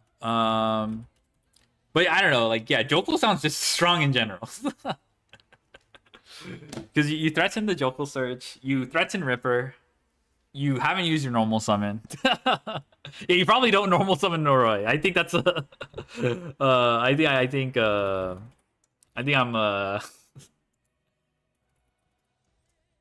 yo. Yeah, thank you. We're just looking at we were just messing around today. Synchro Cup top 20 player raid. Let's go. I imagine with Crystron's. Crystron's was crazy. Well, the Canine cards, trying to play kind of a Canine, pure Canine deck in Deco Show feels really awful because your lines are like, you go into Scrooge, which feels really bad. With this, going into River Storm, I think is a bit more natural. And so, like I said, you lost a bit of the power level of the deck, but I think it still has enough of a card pool that is good to justify playing Christian cards, and I think it does solve a lot of issues with the pure Canine deck, which is that your end board's a lot better. It facilitates a grind game, as well as just grinding Christian cards are really good. So I will keep it there in good decks. Next up, we have some OX of last format, so Memento and Murmel. I think the biggest problem with Memento is usually I rate this deck pretty high. The problem with right now is this deck's actually bad into fair hand traps, and unfortunately, Chico Tail and Yami are both fair hand trap decks, so I'm gonna put this in fine decks. Like I said, you can play this deck. It's not particularly bad. It does have half boards. It doesn't have quite the Lunite problem, but I think there's just too many games where you get fair hand trap to death and you can't function that way. I also think while your in-engine pushes are very good, I think it can struggle against some of the Cut boards wrist there, rounds, where yeah, it's true. pretty hard to kill Mitsu or Draco Tail with just all engine or like one breaker that the Memento allows, and then you get into a grind game with them. And these decks can outgrind Memento. Memento is a very good engine deck, but it's not quite good enough to compete with the grinding kings up here. Next up, Murmels. I think this is kind of similar to what I said for Memento. It has a problem with fair hand traps. I'll put it in fine decks. It's functional, but there's not much of a reason to play either of those two decks unless you absolutely love it. We have the MST deck next. So this is a new deck coming out on Dude. It has not had much success in the OCG. I'm going to do, my normal Centauri thing, which I'm going to do completely random pick for one of the new coming decks and say, hey, I like this deck. I think it's pretty decent. And this is what's going to be for this tier list. I think this deck's actually really good. I think when you look at the cards in a vacuum, all the cards are super high quality. Like all your level 3s are searchers. They're all starters. They all summon it going first for free. They're just a free special from hand. The deck has very good grind game. There's a lot of high value cards in the form of quick plays. They're letting you deck thing really easy. You have the draw 2 with the Destiny draw of the archetype. And I think that this deck just needs to get solved. This is not a deck I'm going to be looking at for Westies Anaheim at all. I think post Anaheim, I'm going to spend a fair bit of time on this deck trying to make it work. And like I said, I think the card quality of these cards is just too high for this deck not to function. Yes, this is kind of the Santoli pick of the tier list, where it's like, yeah, no one else is going to put this here and say MST deck is good. But like I said, I think there's a lot to be explored. The Santoli pick, bro, self-aware. At least somewhat with the decks up here. Next up, we have Orcus. So one of our complaints earlier with the Fiendsmith cards were the fact that it's going to be a bestial format or Grave Your Hate format because of the prevalence of Mitsu. And I think with Orcus is that it would suffer from... That said, like, he never mentioned, like, playing them as an engine, which is, like, what most people are probably going to do. There's, like... Actually, I don't know how real fucking... Actually, no, you know what? Striker with the... What's called? Radiant Typhoon Draw 2, it's probably real enough. I could see it. I genuinely can see it. Fuck. I don't know if it's like that splashable because it's like Terror Top with extra steps, but being able to search like MST isn't trivial. But yeah, you don't have all the upsides of Terror Top, but that's the way I see that engine. Besides the draw 2. All right. Doesn't. And so this is kind of a weird thing to make, but even though it looks like Orcus it's Caesar's hometown. It really doesn't, because when you're banishing from the graveyard, you're putting in a banish zone, which Orcus still interacts with fine. And so I think the Orcus cards actually position pretty well. I think Joel pop up a bit more in the format, which Orcus is amazing too. I think the Bishos and Graver Hate, it's fine too, surprisingly. And the biggest thing is Lance is going to leave side decks, which is this deck's Bane. And so I think it actually gets a bit of a buff from that. Radiant Typhoon Striker Runic deck profile. profile. Should look like. Same with MST, where it's like both these decks are kind of just, they should in theory be decent. But I don't know what they'll look like right now. I'm not sure if you're playing a pure Orcus version. Maybe you mix with the Canine cards just to get the River Stormer. I'm not sure, but I think those cards are super high quality. I also think that this is one of the few decks where if you're trying to actually grind versus Mitsu or Draco Tail or Yamato, Oh, you know what I found? Okay, I'll talk about this after. Grinds so exceptionally well, But... and once you get going, it can be very obnoxious to get to. Like I said, though, I think the list needs to be solved a bit further, but I do expect it to have decent results to some level. Next up, we have Sky Striker. This is another deck that's performing super well in the OCG, and I think it's a good deck in the TCG as well. I'm just going to put it in kind of run-up category. The biggest issues with this deck is it kind of just loses to itself. It has this weird syndrome of like it wants to go first and second at the same time, but there's problems going both directions. It also gets some collateral damage from other cards in the format. I think Red Talon Sea will go more in the format now that Draco Tail is one of the top tier decks. I also think Joel will go in the format because Mitsu's on the top tier deck, and Sky Striker gets hit by both of them. It doesn't really auto lose to both of them, but does take collateral damage there. There's also games where you want to go first, where you just want to blow out your opponent and like they activate Purge, and you're looking at your hands like, wow, we have a good setup, and then you just get blown out that way. Lightning Storms at 3, I think Breakers will become somewhat prevalent, and so Sky Striker will get hit that way. But I think it's just such a clean and efficient deck, as well as just so much choices in the deck cards that you play in the format. I think it's the power level of the deck is solid enough to justify putting it there. And last up, we have Kashtira Genesis. I'm going to put this in the fine deck category. I don't know where. I think fine deck category is all kind of the same. The one thing I will say with this deck is it grinds very well. It can actually grind versus both these decks. I think Birth is an absolutely insane card versus Mitsu, as well as a lot of the other top tier decks up here. The Genesis cards are just very good into grinding. Kashtira Unicorn is absolutely insane into Yumi. So it is by all means a functional deck. I just don't think the power level of it justifies putting it any higher than it is. Okay, so here is the tier list for post Dude. Like I said, I think that these two decks kind of stand on top of everything else, and then lots of choices down here. These decks are all functional, other than the ones down here. But there's not much reason to play them unless you like them.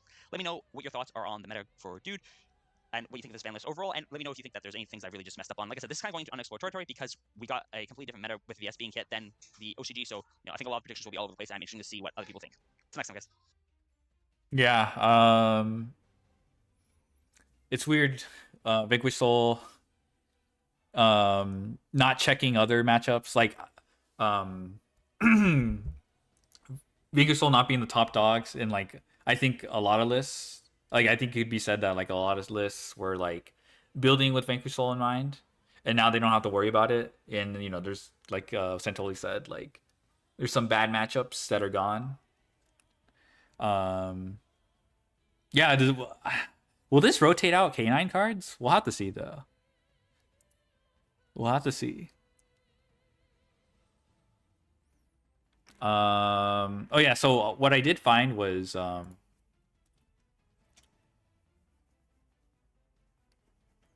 found this fucking DDD deck profile. Chinese DDD post dude full comprehensive masterclass, guys. Masterclass. Is that crazy? For free? Okay, I found this when this had like 200 views.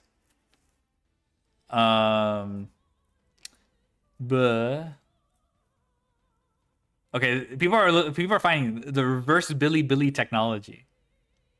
All right, I'll link it in the if you guys want a masterclass for DDD. I might check it out some other time on my own time.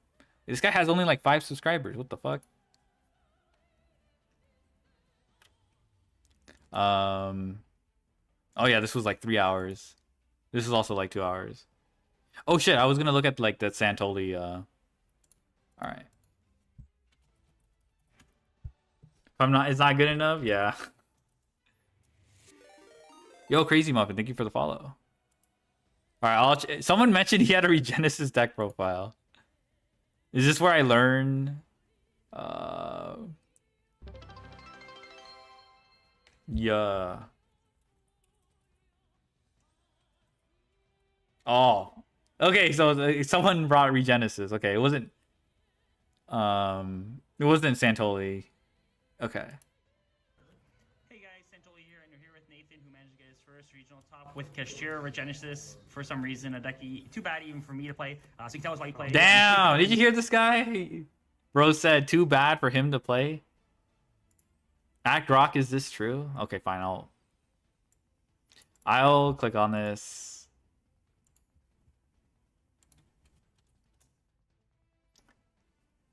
Oh, this needs the caption, but new format, board breakers play, they were not back to hand drafts. This actually does happen a lot.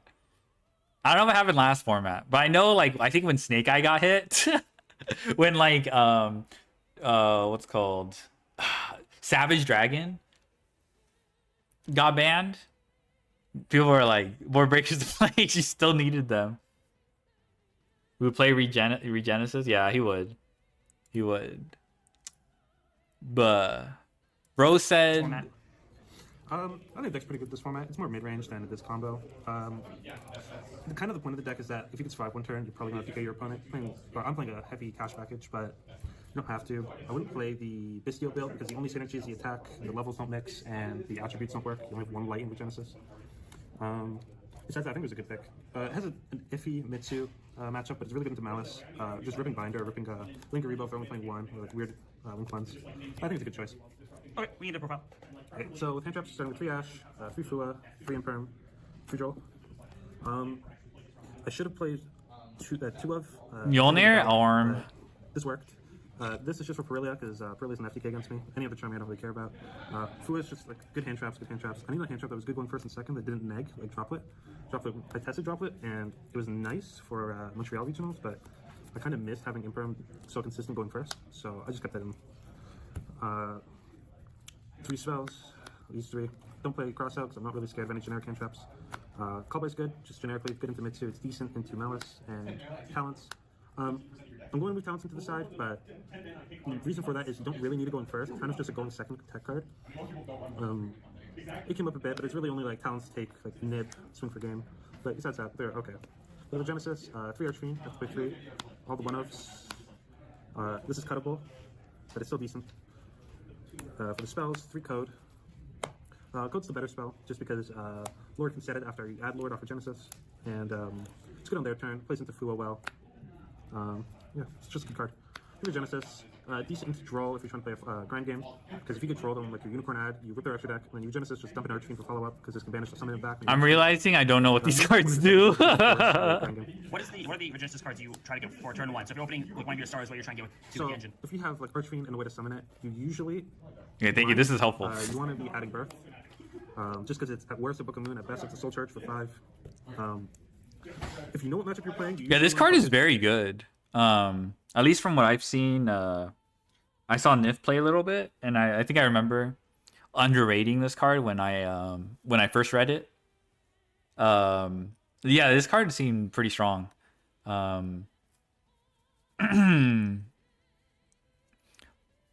But I'll let him talk. Like Malice, even though Birth is still good because you can Birth or normal. Yeah. It's just matchups, honestly. Regenesis is getting first place, Blue true. Eyes, which is Top 100, gold You icon. do usually want to go for the Birth, Regenesis. because you don't want to get them the link one for another normal summon.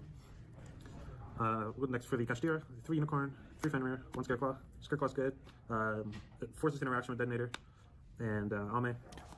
Oh, you know what I thought was cute? With the field spell, you could search Fenrir, and then the field spell puts it at 2500 turn 1. I thought that was cute. But besides that, I don't regret playing it. It's a good extender if you're only stuck on one body, and I think everyone should be playing it. Niv wanted a Book of Moon So, 2 times per turn. was Maximus- Maybe it's not enough on its own. I can't. If that's the case, if it's just like on its own, probably not enough. But like in Master Duel, it feels like there's not, like, especially with Unicorn at. I mean, there's probably other problems, but Unicorn at 1, right? Or is that at 2? It's probably 2. At least with that, I don't know. It feels like you don't have that many tools. Though that one Dogmatica card, the 2500 hand trap that sets punishment on your opponent's turn, that's actually really strong. That's pretty crazy to me. The only like thing stopping it from being like limiting it is the extra deck lock. Like I wouldn't. Yeah, I really like that one. I mean, it's not unique to Regenesis, but Regenesis happens to take advantage of both the extra deck lock and the 2500 stat line. Unicorn at 2? Okay. Flash in general, and you need to have a name for Archfiend because Archfiend is a brick by itself. And then the 2 1-ups, you only add Theosis if you don't have another way to another body, and if you do have another body, you just add Birth because it's broken. That's it for main deck. We'll go extra. 1 Zeus, 1 Dark Arm, that's the best spot removal on the deck. 2 Shang, only in case you're against another Kashtira deck, you need this. This helps you get to Engine with Regenesis sometimes if you open 2 bodies, and that's really it, because it's just generic. Zombie Vamp, if you get to 2 8s, you can dump, try to hit a Regenesis. It's kind of high roll, don't really need to play it. This card was amazing. Mitsu really struggles to out this if you can get a Dark Light under it. Good into White Forest, because they only really have fire that can swing over it, and if they have Ashu, they can't out this. Typhon's good, could play 2. Just burn Malice when you hit them for 75. Blaze is the best XYZ to make for Zeus, only because it can summon itself back, and it's spot removal, and it can attack the same turn. I played this, kind of regretted it, but the only reason I played this is because it's removal and it's 25 attack, so you can summon the Regenesis monsters. 2 Big Eye, it's probably the best XYZ on the deck. 1 Jirachian didn't come up this event, but it came up in Montreal, it was good. Should be playing Ching, I think, over this. Oh yeah, when are we getting Jura? Flare Metal kind of just accomplishes the same thing as a body that can In Master Duel? insulate itself. 1 SP and 1 BLS. BLS is good if you're against like a stun deck, or if you just need to clear big bodies or multiple bodies at the same time. It helps outing Detonator, which actually came up. And I don't regret playing it. What else should I change? Yeah, so if you're going to cut something from the extra deck, you're definitely cutting these 2. Optionally, you can cut this. Just different rank 8s are good, different link monsters. You can play... Sexy Jura Synchro, true. It didn't really come up. Your engine's still good at into boards anyway. Side deck, 3 Bell, 3 Lancia, 2 Perilia, 3 Thrust targets, and 2 Omni-Nades. So Gordian Slicer, start with this, is really good. You can add it off Thrust and just using the main 2. You just skip your battle phase, which is fine. Happens a lot anyway. This card's really good into Malice. It's okay into Raziel. It forces Detonator, if anything, at worst. If they're greedy and go for Aggregator, blind, for whatever reason, they just lose. Against Malice, Allied can't negate it, because it says it can't be negated. And it just outs... it trades 1 for 1 at worst, but usually you get more value off of it. You can pitch dead cards, like if you drop... One thing I found out about Gordian Slicer, that, I don't know if it was clear from the text, but it was at least different from other precedents that I thought of. But if like the card, whatever you target with Gordian Slicer, if that card gets like popped or like leaves the field, you don't actually have to banish for it. I guess I would have assumed it would have worked. Like, you know, if you target 3 cards and let's say like one of them's Detonator pops itself, you no longer have to banish. At least that's how I saw it in Master Duel. I'm sure if you look at the text, it's like, okay, this is different from like a card interaction that you would probably compare it to. But yeah, it's just something interesting. For turn, you open this. Thrust was just a way to get to these two. I didn't really go against a heavy backward deck, so Duster didn't come up. But you can't side this into Malice, it's decent. Perillia, just for Ryzo decks, was kind of trying to side for both, but I ended up not being able to have a lot of going first options. 3 Lancia, you have to play it, and 3 Bell. The change I made in the future was put 2 Bell in the main, just cut a Razor and put Talents on the side, and side, just cut the 3rd Bell completely, and side 3 Ogre, because Ogre is usable going first and second, which is the benefit of the benefit of Bell, not Bell, Ogre. Sorry. Yeah, it banishes that Ogre resolution. the Yeah. Slash Mage. In the Razo, you can Ogre the Duo, also Ogre Allied. 2 Dragon's Mind. But I guess what I'm trying to say you is, don't have to pay life, so it helps you stay alive longer. It set itself by paying life, but you don't usually do it. I thought the banish would be tied to the targeted cards on Maybe activation. play 3 or Erasure with Strike or. So like, I think if I read the text, it makes sense. What's called? It makes sense that like the targeted cards no longer have to be what you banish have like. Okay, this should be the last thing, and then I'll probably head out. Anyone who's not familiar with Blunder, he is a Pokemon YouTuber. He's pretty competitive. He's insanely funny. What's called? Yeah, he's been playing like Pokemon tournaments, at least Smogon tournaments, for like most of his waking life. He was born with fucking he's born with Showdown. What was the other thing?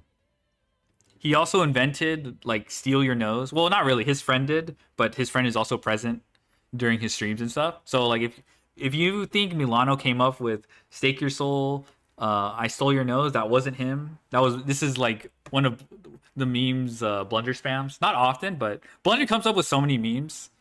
He's not gonna miss Stake Your Soul, Steal Your Nose. But just letting y'all know, Blunder that came from Blunder Circle. Milano is a big Blunder fan, so I caught his ass in his streams before. But yeah, why 99% of players can't reach the top? So Blunder was saying he worked really hard on this. You know, like talking about like the champion mindset and all that stuff, which probably isn't super common among people. But I thought it'd be interesting. Well, I mean, someone else linked it to me, but I thought it was interesting.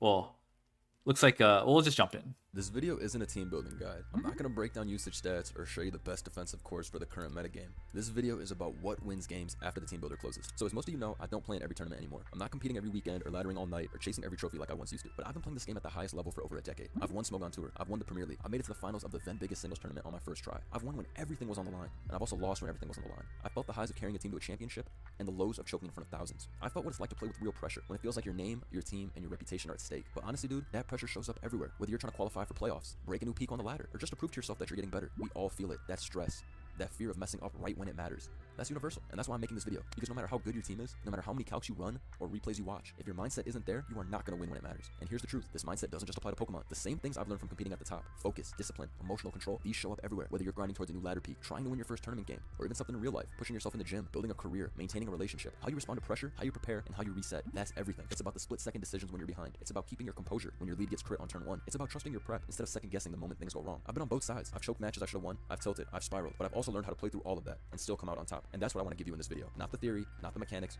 just the truth about how to win when it actually matters. So let's start off with what happens before the battle even begins. Because honestly, that's where a lot of games are already lost. Tournament preparation is important. There's no doubt about it. You scout your opponent, you check their tendencies, you look at their last few teams they brought. This is all part of the game. But here's where people go wrong. They spiral. They run 40 test games the night before. They swap their team last minute. 2, 3, The agency, 4 true. times, obsessing over every possible tech that they might face. And by the time the match starts, they're already totally mentally exhausted. And that's not called prep. That's called panic. And there's a fine line between the two. When I'm locked in, my prep is simple. I pick a team I'm comfortable with. I understand how it matches up against what my opponent usually brings. And I prep myself just as much much as I prep the team. I check my mindset. Am I focused? Am I rested? Am I trusting my own plan? Because here's the truth. If you're not confident, it's no longer a 1v1 anymore. You're not just playing your opponent. You're also playing your own fear of losing the battle. That turns every match into a 1v2. And I don't care how good your team is, you're not winning that. You know, a big part of this actually comes from something deeper than prep. It's about identity. The more time you invest in this game, the more you care about improving, competing, or proving something, the easier it is to start tying your self-worth to your results. And it starts off subtle. You don't even realize it at first. But slowly, winning becomes more than just a win. It feels like proof. Proof that you're good. Proof that you're smart. That your grind was all worth it. And losing doesn't just sting. It totally breaks you. Because now, it feels like you're the failure. Not the play, not the team you brought, but you. It feels like it's all your fault. And that's called identity fusion. And it's one of the biggest traps in any competition. It turns a game into a referendum on who you are, as if every game proves whether you're good enough or not. And when that pressure builds, you don't prep clearly, you prep anxiously. You second guess everything. You're chasing perfection from a place of desperation. And that only guarantees that you're never gonna reach it. And above all, you start to spiral the second things go off script. And this doesn't just happen in Pokemon. It shows up in real life too. In your job, where one bad week makes you feel like you don't belong there. In the gym, where missing one lift makes you feel like you're back at square one. Or even in your relationships, where a rejection makes you question your own self-worth and value. It's the same mindset. Confusing results with identity, but results don't define you. How you respond to them does. And the best prep you can do is not just building your team, it's separating your own self-worth from the scoreboard, your records, your history, all of that. In the beginning of this video, I said that I made it to the finals of the then biggest OU tournament at the time. This was almost a decade ago, and it was the most meaningful and high-stakes series I had ever been involved in. Up until then, I was just a kid who loved playing on the ladder and joined the tournament on a whim. But being just one win away from winning it all, I became totally obsessed and almost neurotic. I remember I had 2 weeks to prepare for that series. I'm not lying when I tell you I spent 6 hours a day stressing over teams and playing dozens of test games. I probably went through 500 different teams before I was able to settle on the ones that I wanted to bring to the best of 3. By the time I was supposed to play for the finals, I had exhausted myself so much with preparation and fear that I played 3 sloppy games and ended up losing 2-1. I was so devastated at the time, but also low-key relieved to just be done with it all. And so I'm telling you, I really know what it's like to disguise your preparation as panic just because you want to win so bad. And for my guys out there that aren't too into tournaments and are focusing on hitting a new record peak on the ladder, I've been there myself too. The first time I got number 1 on the ladder, I was beyond nervous. I remember I made it to number 5 on the ladder a couple months before, and I told myself, what if I lose and I start tilting? I think I'll just not get any battles and stay at number 5. That's good enough for me. It took me months to gain the confidence. Damn, the ladder and to this anxiety. day, I still have that replay saved on my computer. Dozens of people watching my final ladder game as I got number 1, but this time I was totally composed and I got it done. What I'm trying to say here is real prep comes from walking into the game with clarity, not chaos like what I did in my finals tournament series. Confidence doesn't come from running 100 test games. It comes from knowing your tools, knowing your win con, and trusting yourself to adjust when things don't go as planned. The goal isn't to predict everything, it's to be ready for anything without losing your focus. Even with perfect preparation, things can and will go wrong. You'll get crit on turn 1, or you'll miss that key that would have swung the game in your favor. You don't have Maybe to you'll just predict make a bad everything. read and lose your win condition way too early on in the game. But the real danger isn't in this bad turn, it's what comes after, because Just be that's when tilt prepared. creeps in. Tilt isn't just being upset. It's what happens when emotions start making your decisions for you. You start rushing your own plays. You forget your win conditions. You tunnel in on getting back to a better game state instead of playing what's actually right in front of you. And when that happens, you're not really playing anymore. You're reacting. Tilt is chaos. And in that chaos, even great players throw away games that they would have won. And I know because I've lived it. In my first big finals, like I told you guys, I came in completely burned out from over-preparing, doubted myself, doubted my team, and the moment things started going wrong, I completely crashed. I wasn't playing the game in front of me. I was just trying to survive the pressure in my own head. I lost a winnable match, and not because I got outplayed, but because I let the chaos take over. If you take one thing from this video, it's this. Don't ever let the game or your emotions fall into chaos. Pokemon already has volatility built in. Critical hits, misses, random damage rolls. You cannot control that. But what you can control is how mentally sturdy you are when those things do happen. And if you find that you can't handle these swings, if you can't stomach the tilting nature of this game, then I honestly suggest you try something else, like chess, because this game will test you. And unless your mindset is solid, it's going to break you. You know what's wild? This is not just mental. Tilt isn't just you getting upset. It's your own brain literally shifting into a survival mode. Let me get on my science hat real quick and break down to you guys how our brain literally works. The moment you feel that stress spike, your amygdala, which is the part of your brain that processes fear and threats, kicks in. It floods your body with Damn, cortisol, also commonly known agency as the stress hormone. education. So your heart rate goes up, and your logical thinking, the prefrontal cortex, starts to shut down. That's why a single misplay can spiral into 5. And I've been there. I've had matches where one early crit made me panic. I wasn't thinking anymore. I was just trying to force momentum back. I was playing scared, not smart at all. But the shift came when I learned to catch that spiral. When tilt starts, you don't need a miracle. You need a pause. Take a breath. Zoom out. Ask yourself, what's still in my control? How do I win from here? Not in theory, but given the game state, in this exact moment. I've had games where that moment of clarity turned the entire match around. Not because I outplayed my opponent, but because I stopped sabotaging myself. Tilt control doesn't mean you don't feel anything. It means you're still making calculated moves, not emotional ones. And this goes way beyond Pokemon. Think about someone studying for a big exam that they've been preparing months for. They open the test and realize that the questions are much harder than what they expected. Panic starts to set in, they start rushing, second guess themselves, and in the process, they forget everything that they studied. And it's not that they don't know the material, they just let their emotions get the better of them and take over. That's what tilt is. Stress hijacking your ability to respond with clarity and composure. But you still have a say. You can breathe, reset, and choose your next move with clarity instead of chaos. Composure is not a feeling, it's a habit, and it wins way more games than any one good lucky turn ever will. Anyways, here's a good example. This here is a tournament game where I misplayed early on and then I got ridiculously unlucky, but I did not tilt. I stayed calm, I played clean, and I still closed it out. Let me show you what that looks like in real time. Alright, so let me give you a little bit of backstory on this specific tournament match. This is from a few years ago, Smogon Premier League. This is Generation 7 OU, Sun and Moon, one of my all-time favorites, and you can tell that this is Gen 7 OU because we're both rocking Magirna. He has a bulkier team, Hippo plus Sand Excadrill. I'm rocking the Psychic Spam, which if you ever played Gen 7 OU, this has basically existed since the metagame started. And I always liked this team. One of my most consistent builds that I always used to run around with. Alakazam is just cheap. And yeah, even more backstory, I believe this was week 1 of the tournament, so nobody wants to start off the tournament with a loss, so there's some pressure there. And number 2, I was actually the number 1 ranked SM player, undisputed for this tournament, so I really wanted to win because I was always going to be expected to win, so I had some pressure there. But that being said, I really wanted to highlight this replay because it talks about the two things we talked about in the tilt control section, which is one, if you make some misplays early on, how to not let that get to you, and two, if you get unlucky, how to bounce back from that. So let's get into it. Smogon Premier League, Blunder versus Sweet Pasho. I decided to lead off with my Alakazam. I'm not going to go over the early game too much just because I want to get to the true focus, which was the tilt control part, but to explain why I led Alakazam, I just knew that he's going to want to lead off into something good versus Greninja and Kartana, and I knew Alakazam was going to be able to get the Mega Evolution off ASAP versus everything besides Tornadus. So that worked out pretty well for me. Psychic, switch out knowing that he's going to go into Magearna because he doesn't want to die to a second Psychic. So I bring in my Landorus. So automatically, to me, these first few turns went phenomenally. I got my Mega Evolution activated. I got some good chip on the Tornadus T. I got my Stealth Rock up off the rip. It's all good. You turn out immediately. I bring in my Greninja. And here's where some disaster starts to begin. I'm thinking, I'm in the driver's seat. I need to keep playing to win. I'm ready to go. I go for Extra Sensory trying to catch the Toxapex. No, he calls me on that. Clicks EQ. I'm thinking, it's okay.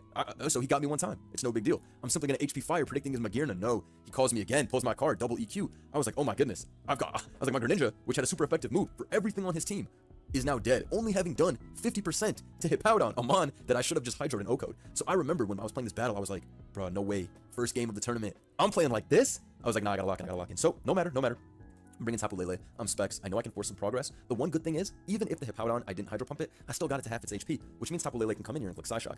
Automatically, actually, I just noticed I'm not Specs, by the way. I think I'm Wise Glasses, or something like that. Twisted Spoon, rather. Twisted Spoon is the correct name. That being said, Psyshock again, and you can see I'm doing consistent good damage here. And now, despite what looked terrible when I lost my Greninja to Hippowdon, my Alakazam looks really strong into this team because Magearna's now below half, the Hippo's also below half, so I know my Alakazam has a great chance to win. So despite me messing up early on with my Greninja, the game state is not that bad because I kept Hippo low and I was able to get damage on Magearna. It's all good.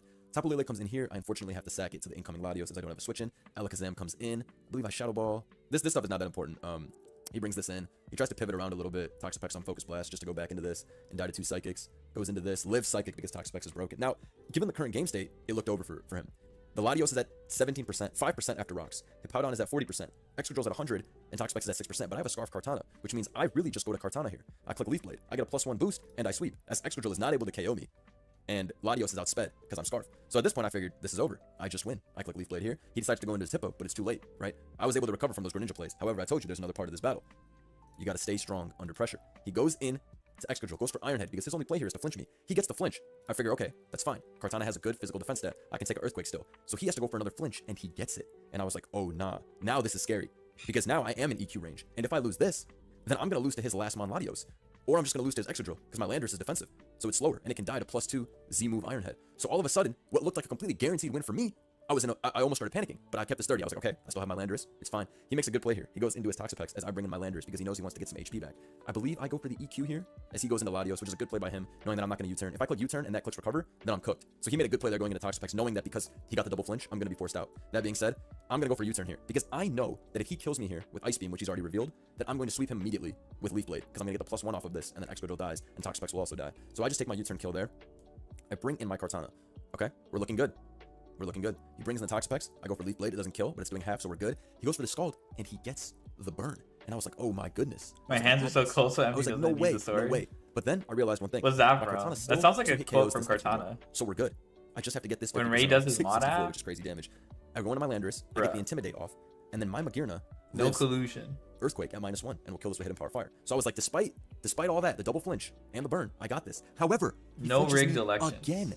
And then he has to get one more flinch because I'm still not in Earthquake range, but luckily it doesn't happen. So yeah, basically despite the early misplay and despite the bad luck, I stayed locked in. I didn't chase the game and I didn't panic. I just focused on what was still in my control and it paid off. That's basically the whole point of this section. You're not always going to play perfectly. The game's not always going to go your way either, but if you can hold your composure and if you can think clearly under pressure, even when things look bad, you'll still always have a shot. This win didn't happen because I got lucky. It just happened because I didn't let the chaos get to me whatsoever. And that brings me to my next layer of this, because once you've got your emotions in check, the question starts to become, how are you actually playing the game? Are you playing to win or are you playing not to lose? And that's a huge difference. Most people don't even realize which one they're doing. So let's talk about it next. All right, so let's talk about playing with intent. And no, I'm not talking about some new Pokemon you should be using. I'm talking about your mindset when you're making plays in battle. So most of you have probably heard the phrase play to win by now. Everybody loves to say this in any competitive game, play to win, and it's like, no shit, bro, who wants to lose? So what does it actually mean, right? Play to win. And why do so many players, even great ones, struggle with it? Well, the issue is they're not playing to win, they're playing not to lose. And there's a huge difference. Playing not to lose means you're constantly covering the worst case scenario. You're avoiding risk, you're playing overly safe. It's thinking about clicking protect when you should be double switching out. You're preserving your win condition, but you're never actually using it to win the battle. And the worst part about everything is that you're giving up pressure. Pressure is everything at a high level. When you apply pressure, you force your opponent to react to you. You keep the initiative. You make them second guess their own plays. You make them sweat out the timer. Every strong sequence, from killing something early to getting a spike up to sacking correctly, is a form of pressure. It narrows their options and keeps yours open, and that's what separates solid players from dangerous ones. But when you play not to lose, you become passive. You give up tempo. You hand control of the game over to your opponent. And I've seen this so often. This happens all the time in tournament games. Someone takes a small lead and then they freeze up. They don't want to throw, so they start playing not to lose. And that's exactly how they end up losing. On the ladder, it's when you finally hit top 10 and then start queuing like you're scared to lose your spot. You stop playing to win the game and start playing to protect your rating. And ironically, that's when your streak falls apart. But here's the shift. Playing to win means playing with intent. Every move has a purpose. You're not clicking safe moves out of fear. You're clicking the move that actually advances your win condition and puts you closer to victory. And sometimes that means making the aggressive read. Sometimes it means sacking something early to unlock better positioning later. But the point is, you're deciding, not reacting. You're playing your game, not just surviving what the opponent is throwing at you. And this is where intent matters. Because playing with intent means identifying your win condition early and actively working to create the interactions that make it possible. It's not about forcing plays. It's about understanding what you need to win and how to create pressure without throwing away control. By doing that, you start to see exactly what matters in a match. You realize what you can afford to sack, what you need to preserve, and how to take the calculated risks that move the game forward without choking the position. That's the difference between staying the same and leveling up. And it's why some high-level players plateau for months while others keep climbing. And this is where intent separates the best from the rest of them. The players who learn how to pressure from turn 1 to turn 50, those are the ones who will win the battle. Because when you're playing with intent, you're not just battling Pokemon, you're controlling the rhythm of the game. You're dictating that tempo, and you're forcing the stakes. You're taking calculated risks to secure real advantages in the game. And even if you lose, well, you lose on your terms, not because you sat there waiting for your opponent to mess up. These are the tools that turn a clean player into a dangerous one, and this is what makes an opponent terrified. So basically what I'm saying is, don't be a bot. So what does this look like in practice? Well, the next game is a perfect example. I was playing in a high-stakes tournament, and from turn 1, I came in with intent, I stayed aggressive, I applied pressure, and forced my opponent into a reactive position the entire game. They never got to play the game they wanted to, because I never even gave them a chance. Let me walk you through exactly how that unfolded. Alright, so this is a pretty simple tournament game I had, where basically, like I said, I just kept my foot on the gas, and really the opponent couldn't do anything. So I lead off with my Primarina, because it's Calm Mind. I see that he doesn't really have too many good switch-ins to Water Fairy coverage whatsoever, and I also know that most people like to play reactive and lead off with Clefable rather than doing something more offensive. He could have very well led off with Tinglu or something like that, but I knew, because there's a Samurott, he's gonna expect me to just want to make my reactive play and lead off with my supposed hazard lead. So I went right with my Calm Mind guy instead. Usually you'd see someone bring this in mid-game, but I was like, no, I'm just gonna lead with it, start setting up, and we're gonna go for it. And that's what I did. I Calm Mind, the Clefable's forced to switch out immediately. He clicks Knockoff, which loses him a lot of, momentum in that battle, and he starts to realize that he really can't force me out or do any damage. I realized my Primarina, I don't need to keep it for the whole battle. I just need to do as much damage as possible. It can break through his team, so I need to take the advantage I can. There's no reason for me to be switching around or keeping it for the perfect opportunity. It has a good matchup versus his team. I can build a lead while also applying pressure, so I don't have to worry about anything there. So my Primarina is able to do a lot of damage here. He's able to get up a spike, but not before I'm able to damage and kill his Golden and his Tinglu. So my Primarina led off, calm-minded, and honestly did a ton of damage. He gets up rocks here as I go for a Moonblast. Both hazards are up, and I don't have removal, so he was able to get back a little bit there, but I don't give up any momentum. I switch out my Primarina rather than just sitting there and letting it, letting this Moonlight back to around 60%. I'd rather just bring in my Golden there and keep a free sack, and that's exactly what I do. I'm able to go for the Make It Rain, knock him out. We're not giving up any forms of momentum whatsoever. He brings in his Dragonite. We just go Landorus T, intimidate that, make sure that he can't sweep us with Dragon Dance. Even if he does have Ice Spinner and goes for it here, I would be able to trick it anyways, so it's fine. Landorus, I bring this in so that I can break the multi-scale too, if that's what he wants to go for. So I'm going to bring that in. I kept that healthy so that it would be able to either red card out this or switch in on a Zamazenta Crunch, a Deoxys. I love red cards. That card's red card was a crazy one-off tech I had. The item's so I'm not good. making any super reactive plays. I'm only clicking the offensive play, something that doesn't let him get anything going. Here I bring in Landorus T again, just to force this out. I'm clicking U-turn. There's no need for me to click Earthquake or anything ridiculous. There's also no need for me to get up rocks at this late in the game. We just need to bring our threats in. I bring in my Golden here, where Trick is very free. Stop this thing from being able to set up whatsoever as he clicks Earthquake. I'm then going to bring in my Roaring Moon. I don't even click Terrafly here, because again, this is all Roaring Moons are Terrafly. Obviously, I brought this into Dragon Dance and click Terrafly. I know he's going to switch out. And then even here, obviously, it's going to click Acrobatics. I know he's going to Terra Steel. Shiny Dragon is just Blurb? There's no, I'm not going to give that up. I will If believe. I click Acrobatics here, Shiny right, and I die to Espeon? whatever. Say I turn into a Blurb, flying type, he that's- kills me with Stone Edge, or whatever the case is. I knew That's, Earthquake was gonna happen, because if he kills me here, there is a reality where he ends up winning, right? Somehow with the Revisionism. Zamazenta or the Deoxys, and I wasn't gonna let that happen. So I made all the correct triggers, got rid of that. In comes this. I now turn Terra Flying because I have to, get in the stab boost to kill this, but I knocked that out. And that's going to be that. It forfeits because Deoxys dies. But as you can see, there was never a single turn in this game that really went his way. I just kept the pressure up entirely. So I guess it was a pretty quick game, but this was basically, I wasn't really sure what kind of game I wanted to show for this, but I really didn't want it to be anything too long. So I just picked an old game of mine where I remember I just kind of, didn't really give them an inch. So that was this one. Let's go on to the next part. So before we go any further, I want to talk about goals. Most of the people who become the best at something did not get there on accident, right? They didn't just wake up one morning and they were the best. There's usually a spark, some moment where they decide that they're going to chase this grind. Whether it's seeing someone they respect win or realizing that they have the tools to climb higher, there's always going to be a trigger. And I can tell you that for me, this happened a decade ago when I had just found out about playing in tournaments and saw matches from that year's Smogon Premier League. I told my good friend Mr. Jambad that I really didn't think the level of those games were that high if it's supposed to be tournament. And he simply told me, okay, if you're better, go in there and show it. And so I did. And once that fire's lit, the best players, they don't just play anymore. They're building something much bigger. They reflect on their goals, they structure their practice, and they keep pushing past their plateaus on purpose. It's not always going to be about raw talent. It's about clarity and consistency. If you want to go far, take the time to ask yourself, why am I doing this? What do I want from it? What does it take to reach this level? That mindset shift will change everything. All right, now let's switch it up for a second, okay? Because no matter how great your preparation is or how clutch you are under pressure, none of this stuff is going to matter if your mindset isn't right. And this one is especially for the tournament players.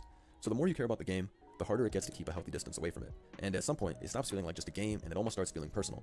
So now you lose a big match and suddenly it's not just, damn, I played bad. Now it's, oh, I'm not good enough anymore, or oh, damn, I fell off, or my personal favorite, oh my god, everybody saw me choke that battle. And you know, I get it. I felt that myself. I've gone for huge amounts in draft leagues and played terribly. I've been picked early in team tournaments, had all eyes on me, and still underperformed greatly. And even when it wasn't a total blowout loss, even when I technically played fine, I still felt like I let everybody down. And of course, I let myself down too. And this kind of pressure, this does not motivate you at all, okay? It only wears you down. You start tying your identity to every outcome of every battle. You prep out of fear, and you compete out of fear as well. It is totally exhausting. And eventually, you start hating the thing that used to once make you feel alive. But here's the reality, okay? You are not your wins, and you are definitely not your losses. And it's okay to care. It's okay to be disappointed. That just means it matters to you. And that's a good thing, all right? You just can't let this game decide how you see yourself. And you definitely can't hate yourself for losing. Nobody gets everything right, not even the best. And the goal here is not to be perfect. It's to learn, adapt, and keep coming back better. When we lose, most of the frustration isn't even about the game. It's about us, our identity, our ego. We get mad at ourselves, we spiral, and then we say, I just tilted.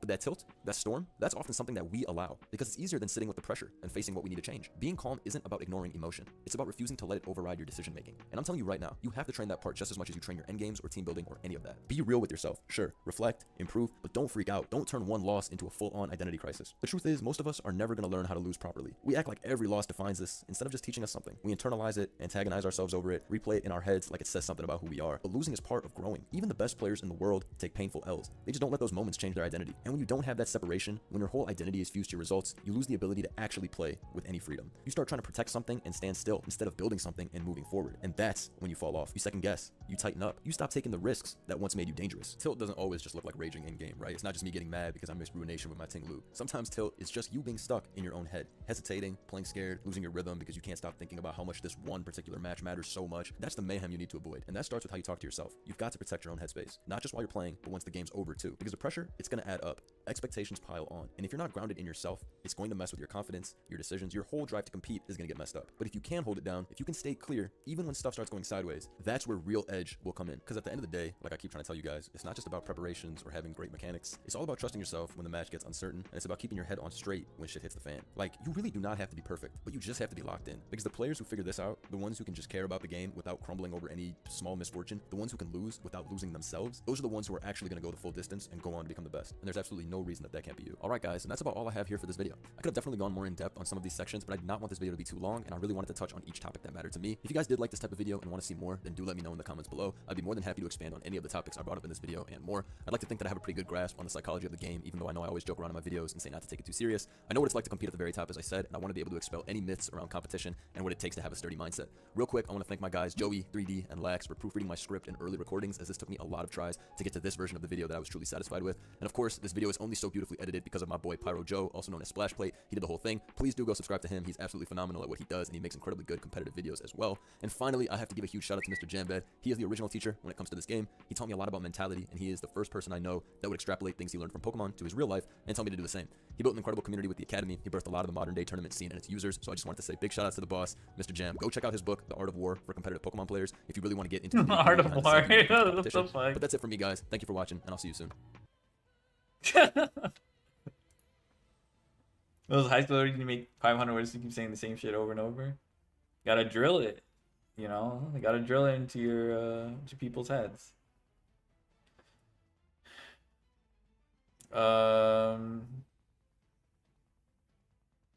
Budget on this video is so high. We're about to get a 2025 920 1252 57 soon. No thumbnail either. Okay, this is a good one. Oh my god. Sometimes like Blunder will just upload like whatever he recorded off OBS without updating.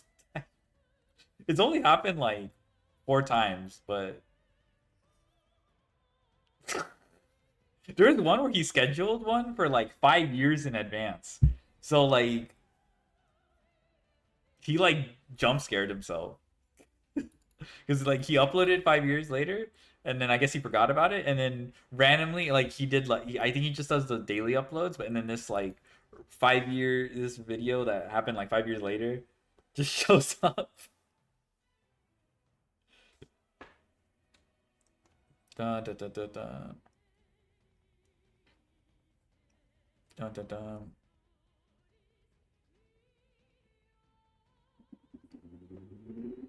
I usually watch Blunder vids in 360p, but this video I had to go brazen watching that crisp 480. That might be why I watch shit in 360. That's crazy. Oh my god, that's me. I'd be watching shit in 360p unless I'm streaming. Mr. Jam has actual Giga Chad. That's the GOAT. We love to see it. Okay. I thought it was a pretty nice video. Oh shit.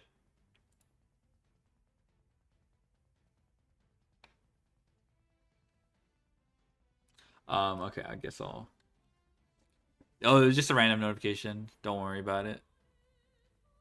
360 is a full revolution. No need to go further. Circular. Ratga. Ramek. Okay. Where do I send y'all?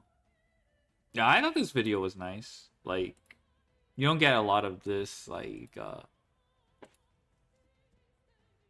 people be like, why? Like, I guess, what example I can think of? Like when Tasuku wins or whatever, I imagine this probably plays some part. But there's not many people communicating that. We actually don't know what's going on in Tasuku's head. Maybe he's just cracked. Maybe he was born with Yu-Gi-Oh cards from the wound. There's someone with 360 in the name that just started. Oh my god. Could you be talking about Smooth 360 no underscore? Let's go raid him. Let's go raid Smooth 360 no underscore. Is that who we're raiding?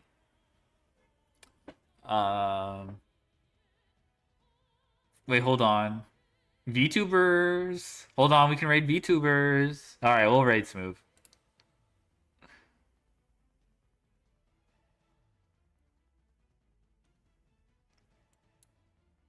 Okay.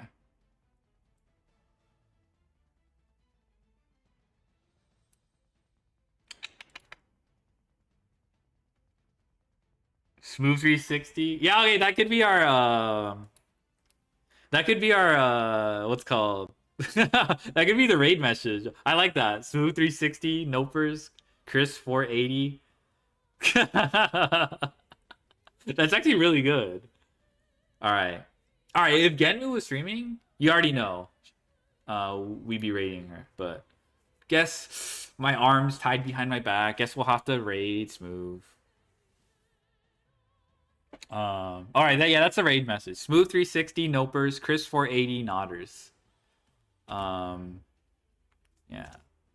There we go. Yeah. All right, thanks for joining me. I don't know how long I was streaming, but okay, that wasn't even that long. Thank you for the raid kit art. Appreciate it. We can just share the love with the Smooth. All